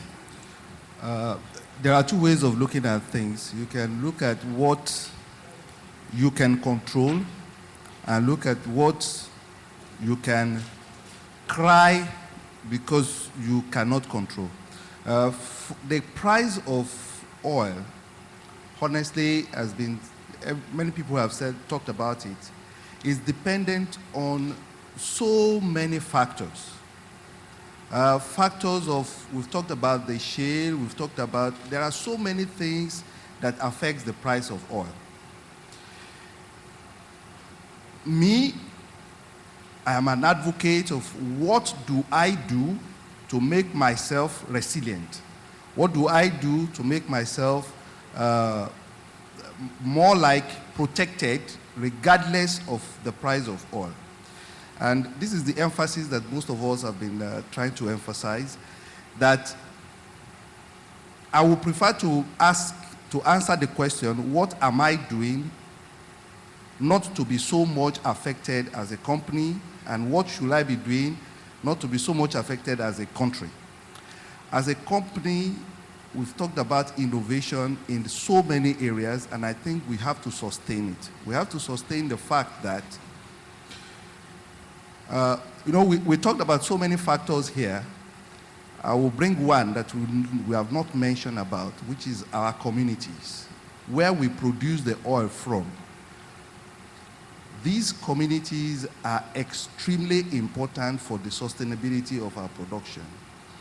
A lot of innovation needs to be gingered in that direction to see how do we cope with our local communities where we are producing from. How do we return to these communities? How do we manage their aspirations? It is extremely important. I think as a nation, as a country, it is one subject that we still have not taken as seriously as we should take it. So if you are asking how do we grow resilience, because if you are not able to produce, whether it is the boom period or the bust period, if you are not able to produce, it is worse. So this area is worthy to give a lot of attention. Thank you very much again. I appreciate Mr. Victor Bamidele. So the next question goes to Mrs. Cecilia, and it says, would you consider mergers amongst indigenous Nigerian oil producers as a good way to getting to manage this whole sustainably the lower price environment? And what is impeding that? Well, we're all Nigerians. We know that, first of all, it's always difficult for us to work together. If you look at, first of all, take the bid round, the marginal field bid round, where government unilaterally merged bidders. Look at those companies that were merged. A majority of them have not taken off up till today, and this is because they refused to work together. So my own take, correct me if I'm wrong, is that we're not cut out for that kind of cooperation or collaboration. If you don't come together on your own, so when we do try to come together, I know that they say unity is strength, but I don't know. I don't think this is a viable solution because it's been proved otherwise. Thank you very much. Please, round of applause, please, for her perspectives and in terms of the realities of challenges of, consolidating.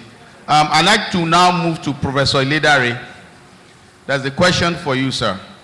And it says, the university system in Nigeria at the moment could benefit from an overhaul that can make them attract research and connect better with the industry.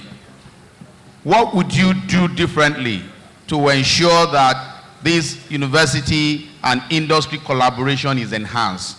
The perspective from this writer is that there are two ways. It takes two to tango. So your perspective of what should be done differently to actually take that to breakthrough performance. Thank you very much. I think we have a model that works already, and that is the Institute of Petroleum Studies. It's a collaboration between one NNPC, Total, and the University of Port Harcourt. We also have another one that is emerging, even University of Benin, where you have Shell partnering with the University of Benin. What I'm going to say may be politically incorrect. You will allow me to say it anyway. I really think that the traditional departments should not be left out as well. And I've also spoken sometimes in Shell, because you have a lot of equipment in the industrial area for training. Perhaps maybe the University of Port Harcourt students could have access to those type of equipment whereby they can equip. Another example where I think industry-university partnership can work is industrial training. And I'll give myself as a good example. When I was in Part 1, I did my industrial training in an engineering firm. When I was in Part 2, I did my industrial training with Beirut on an Ajib field. When I was in Part 3, I did my industrial training in Gulf. When I was doing my youth corps, which is after Part 4, I was in ExxonMobil.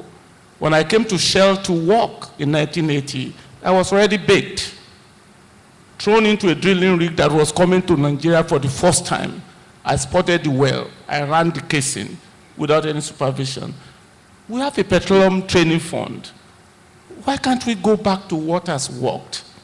When I went to the US after graduating from Nigeria, any university in the United States was willing to admit me. When I was in LSU, 2 best graduating students in computer engineering and electrical were Nigerian female. So it's not that we did not have good education before. What went wrong? This is where the industry cannot leave the university alone. We need to find a way to get involved. And we should not base it on MKM. Let's look at institutions that industry can participate in, and we will deliver. Thank you very much. Thank you very much. Thank you very much for that. Really, really appreciate it. The next question is for Aki of Port Oil. And I think this question is probably something that you have a speaker there. It's something you have covered. Maybe a short amplification and clarification would help. The question borders on the fact that there still is a strong perception that, that we're still spending a lot of money importing, which is part of what you addressed. But I think the person asking the question says, so what can you do? Looking at you as a corporate citizen, what can you do to actually change that course? Thank you. Thank you very much. As an individual, I would say my efforts will go into my corporate existence. So I would speak as Forte Oil now and the rest of the downstream majors, whom I also represent as their chairman. The next phase for us is to get involved in the establishment, development, and revamping of the local refineries. I think it is very clear that that is one area that we all need to focus at this point in time. I'm sure most of you are aware of the Dangote Industries Limited initiative with respect to the refineries. That's a major step, and we consider it as a challenge for somebody who hasn't been in the industry to set up such a big project. And what we are then doing is that in readiness for any change in government policy that will support the development of refineries, we're positioning ourselves. We're talking to a lot of offshore entities who have the relevant expertise to set this up.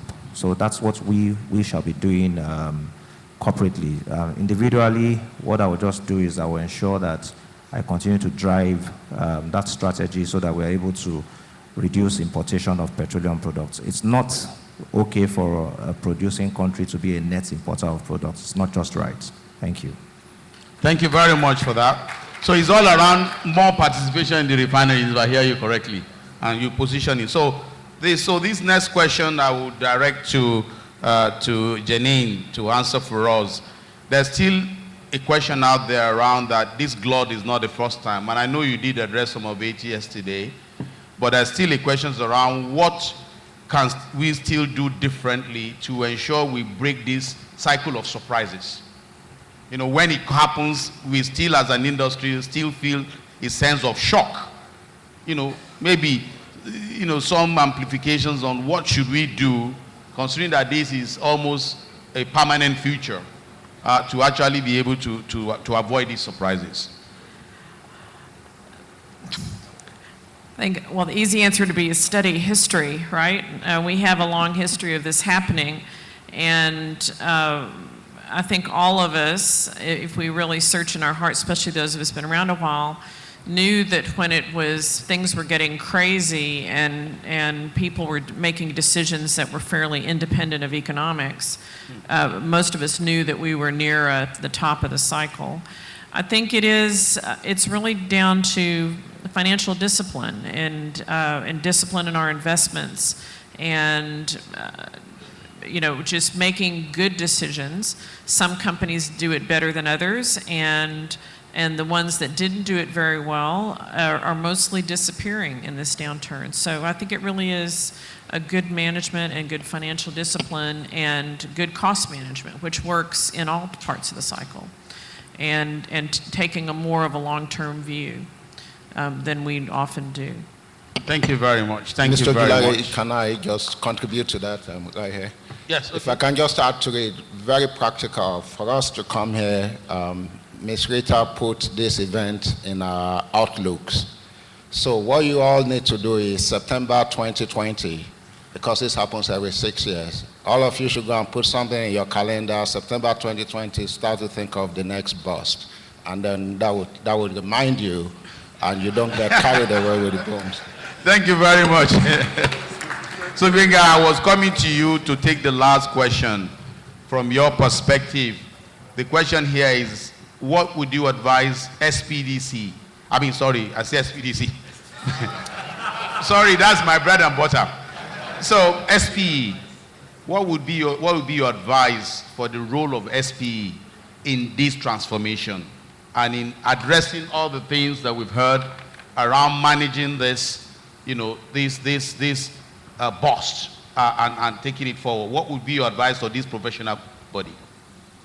Well, the SPE has an important role as per the charter, which is to encourage the sharing of technical information within the industry. So in order for you to innovate, in order for you to be ready, they have to continue to do what they're doing, and they're doing it already.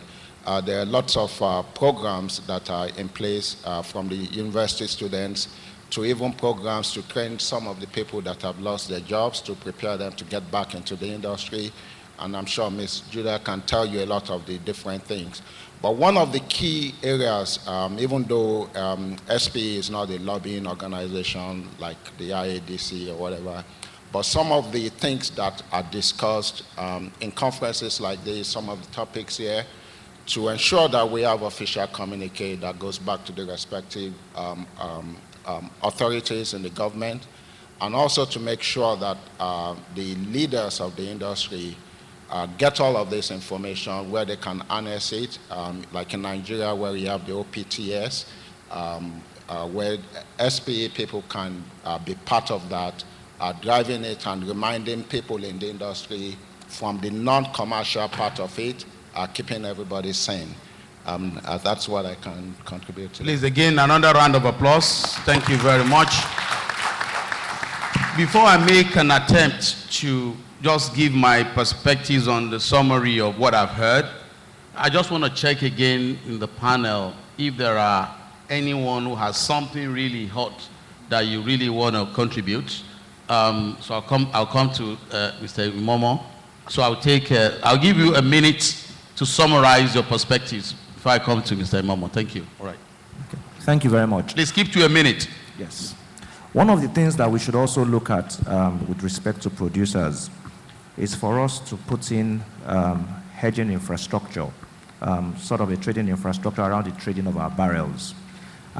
If we believe that we're experiencing a boom, for example, and even we've spoken to NNPC about that for the nation, you have the opportunity to actually hedge at those high prices. And the benefit of that is that for most of us who have gone to get a facility from the bank at those high levels, it provides an opportunity for us for you to guarantee a repayment plan on your loans. So my own advice to producers is to always hedge a portion, maybe not all. When we're experiencing a boom, hedge a portion of your production so that at least you're guaranteed locking in some of your profits at those levels. Thank you. Thank you very much. Thank you very much. Okay, all right, just take it. Take your 1 minute. Yes, I think we have stopped leveraging on what others have done that we could benefit from. I think there is so much of individualism in the industry in Nigeria today, and I really want to call, especially on the indigenous oil producers, that it is an opportunity when the prices are really down, rock bottom, to seek for synergies, not only in measures, but in experiences, in talking to one another, in talking to the IOCs in some instances on how things have been done, and to take the best of the experiences that others have gone through in the past. Thank you. Thank you very much. Cecilia, yeah? Yes, this was mentioned in passing by one of the speakers, but I want to emphasize it. As a small indigenous operator, I think one of the most important imperatives is a character imperative. You must have resilience, you must have tenacity, you must have doggedness, you must have persistence. Otherwise, you will not survive at a boom period. Because trust me, if anything is going to go wrong, it will go wrong on a regular basis. Thank you. Thank you very much. Before I come to Mr. Egbati-Momo, any other 1 minute summary here on my right? Yeah, I can. Yesterday at the panel session, Mr. Chima of CIPLAT mentioned the fact that the drive to get unit cost savings does not necessarily transform to operational excellence.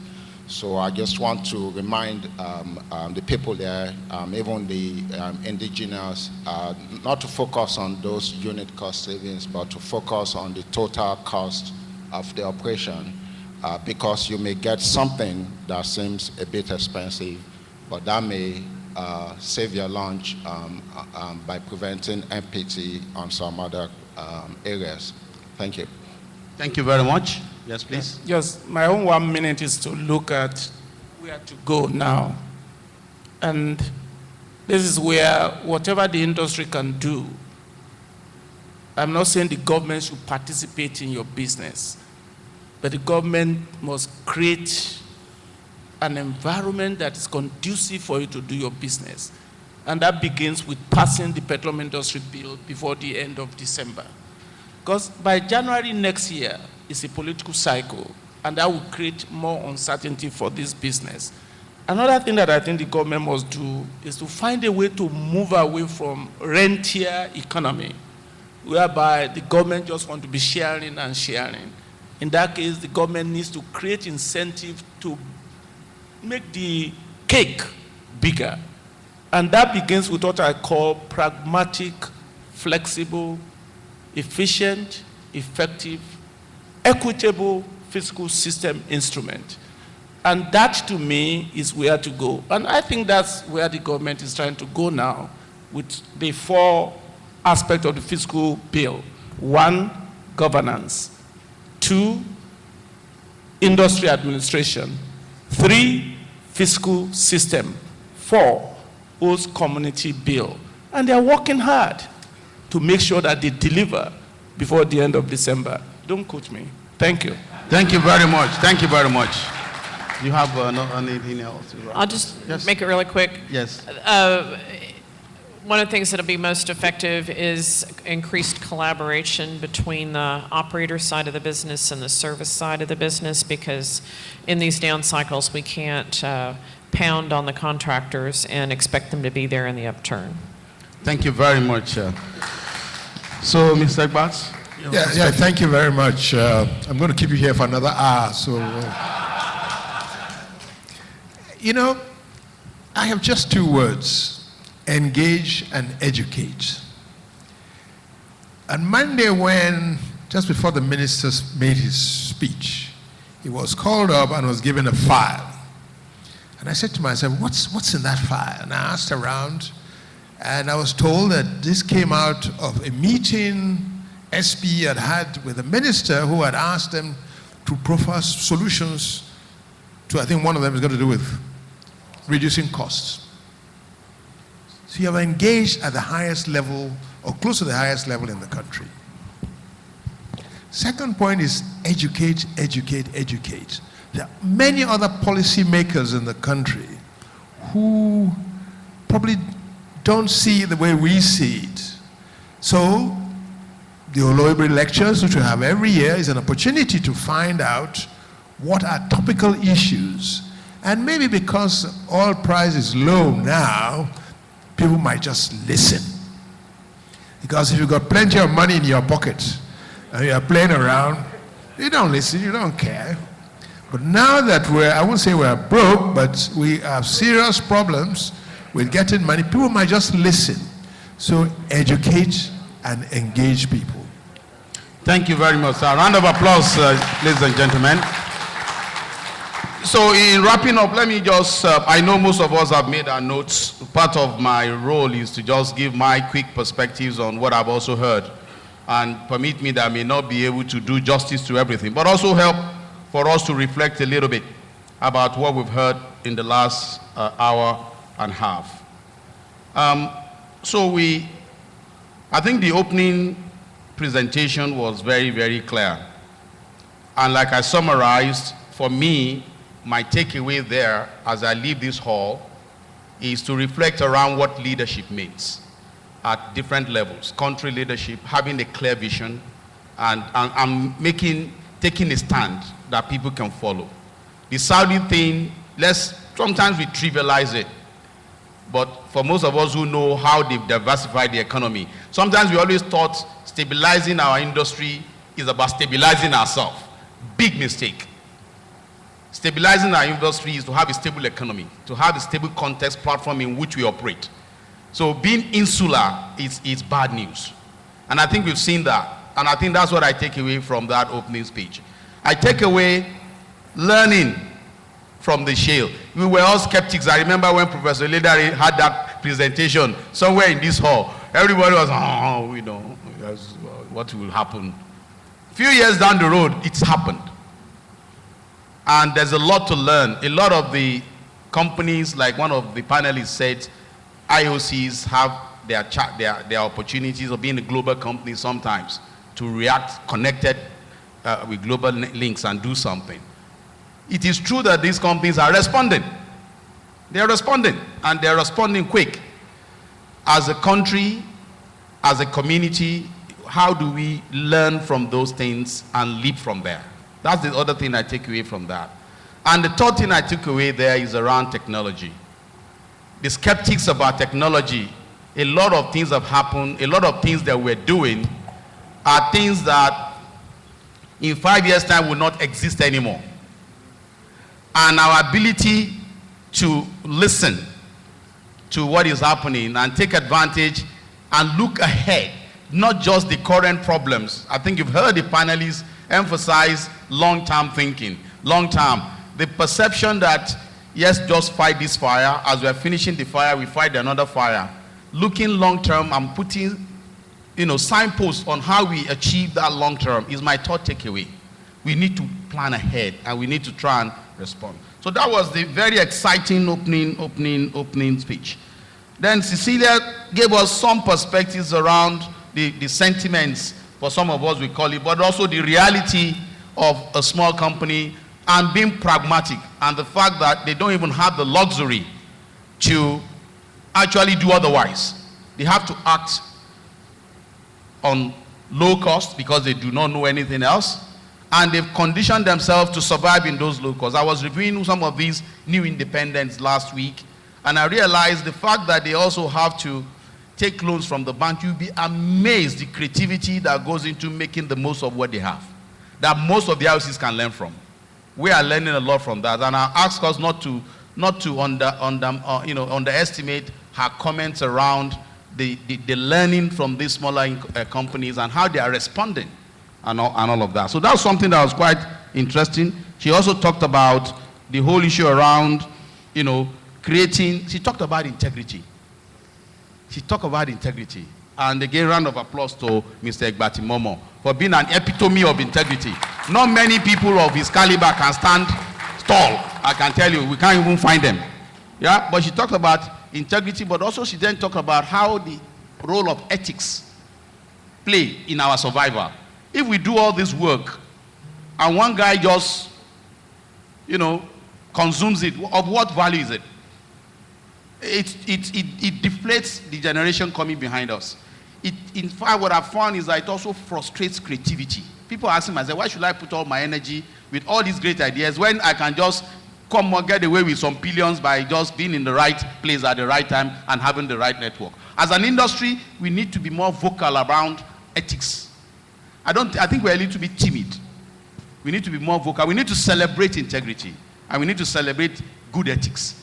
It is good for the generation to come. So thank you very much for that, for letting me take it. Again, round of applause for her.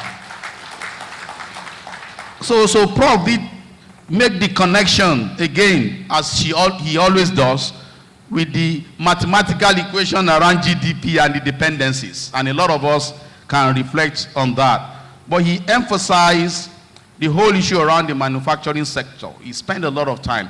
Until you have that vibrant manufacturing sector. Most of us knew what Nigeria was when Alaja Steel was working well, when Ajaokuta Steel was working well. We knew what was happening.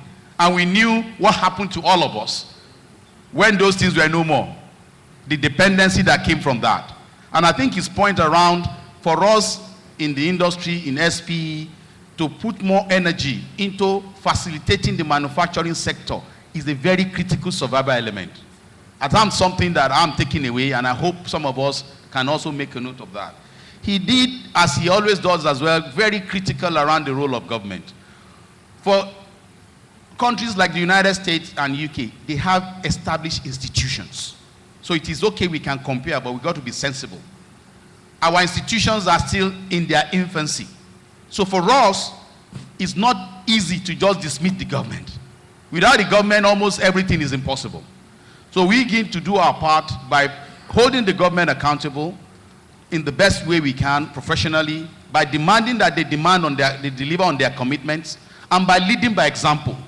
So for me, he emphasized the role of government, and I really like that. And last but not the least, he talked a bit also around the synergies between the academia and the industry, which we've been talking about. And some examples there of what is working, how we can leverage that. But I'll take it one level further. I still see that quite a number of IOCs and independents are still wasting a lot of money doing it alone. I can tell you, more collaboration would deliver 70% improvement from some of the studies I've seen. So this issue is not, you can still do so much alone. Just think about what it would be like if we can actually support those universities together.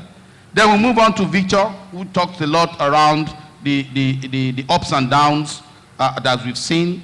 And he emphasized this whole issue around being responsive in the long term. And he also talks about the whole issue around innovation during low oil price. Everybody says it, that during low oil price, there is a lot of creativity, because necessity, like they say, is the mother of invention. To what extent are we leveraging each other to really lock in the opportunities we have during this low oil price? We're still doing it individually, but he emphasized that we have a lot of opportunities to deal. And he talks about keeping it simple. And so those of us who know the popular acronym of KISS, I'll leave it there. Aki did say a lot around downstream net importer of product. He emphasized the whole issue around the net importation and how that is affecting the economy. And he talked about the impact of not having sufficient focus and funds and let me say effectiveness in being able to refine products in Nigeria. You can take that to petrochemicals. You can see how we're losing a lot of opportunities there. So quite some interesting discussions there. And he also emphasized a lot around infrastructure. Benga, very interestingly, covered quite a lot around technology. For me, when I think about a lot of his conversation, is all around smart technology. He said it's not a funeral, it is a recession. And we should not start behaving as if it's a funeral. There's a lot of opportunities around talent utilization in leveraging technology and taking advantage of the technology that we need to develop during these low tides that will pay back when things are better. Then Johan did talk a lot but she reminded us again around the great learning from the unconventional. She said something that was quite powerful for me, which I take away, that when we talk about what is the bottom line there, government has a role, but she was very clear about price and cost.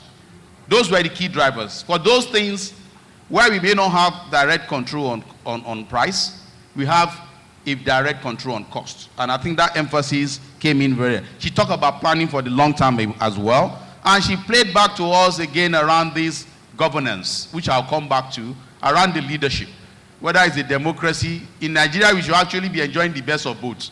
We see how our monarchies operating, we have the politicians. So if it all work well, we should actually have the best of both. You wonder why we are not doing that. So some good reminders there. And then moving on, I just want to say for me, if I want to leave today, I like to take what I call my 3 L's to summarize. I call it leading technology that is driven by price cost through collaborations between the academia and the industry. That would be my first thing. Yeah? My second takeaway is learning from history and learning from others. A lot of what Ms. Egba shared with us is a lot of learning that is at our disposal. And for me, it's around how we can effectively leverage that learning. That's my second L. My third L is leadership. Everything we've heard, both from government, industry, academia, leadership is a topic that is so wide. But for me, I like to always talk about qualifying that with effective leadership. Leadership that is linked to creating the future for the generation behind us, not just eating up whatever we can eat up now.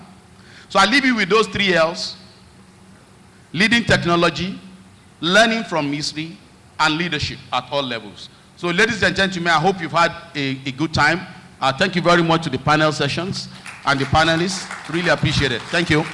Please just remain seated briefly as I very quickly welcome Mrs. Rita Sirokura for the vote of thanks. Rita, please let's welcome her. She's the chair of the panel. Please give them a round of applause as ever my colleagues planning these panel sessions. Okay, good afternoon today. I'm sure it's afternoon. Good afternoon, everyone. My distinguished panelist, keynote speaker, moderator, distinguished guests, you all will agree with me that today it was highly engaging.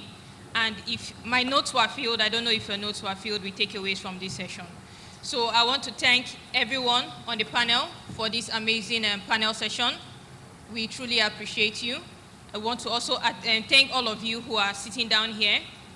I also want to call on my committee members because we would not have been able to deliver the panel session on day 1 and day 2 if there was not such teamwork. So I want to also appreciate my team members who have helped to put this thing together. Please, if you could just come up, let them see your face.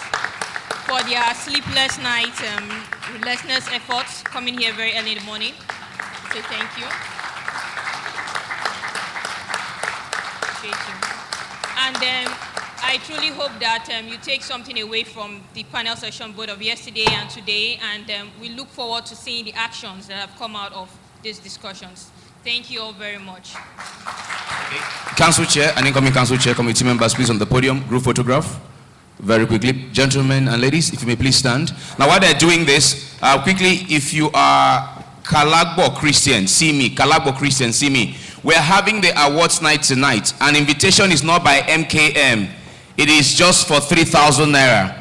You will get, what is MKM? A Prof. Leader will tell us after. All right, so please, it's 3,000 naira. Remember, we need to find out who the best exhibitor will be tonight. We need to know which section is the best section or best YP section tonight. We have a lot of awards to give out tonight. Lots and loads of entertainment tonight. Come, get entertained, relax some more, and let's network for the final evening of NAIS 2017. Remember as well, the section officers workshop starts here at 1:30. VIP launch at the usual venue, admittance by invitation. The general launch at the same venue. You know how you get there with your tickets. See you at 1:30. See you at 6:30 for the dinner. Richmond Osuji is my name. Richmond Osuji is my name with Timlelua, my colleague. We'll see you later in the day. Bon appetit as you eat lunch. Kalagbo Christian. Kalagbo Christian.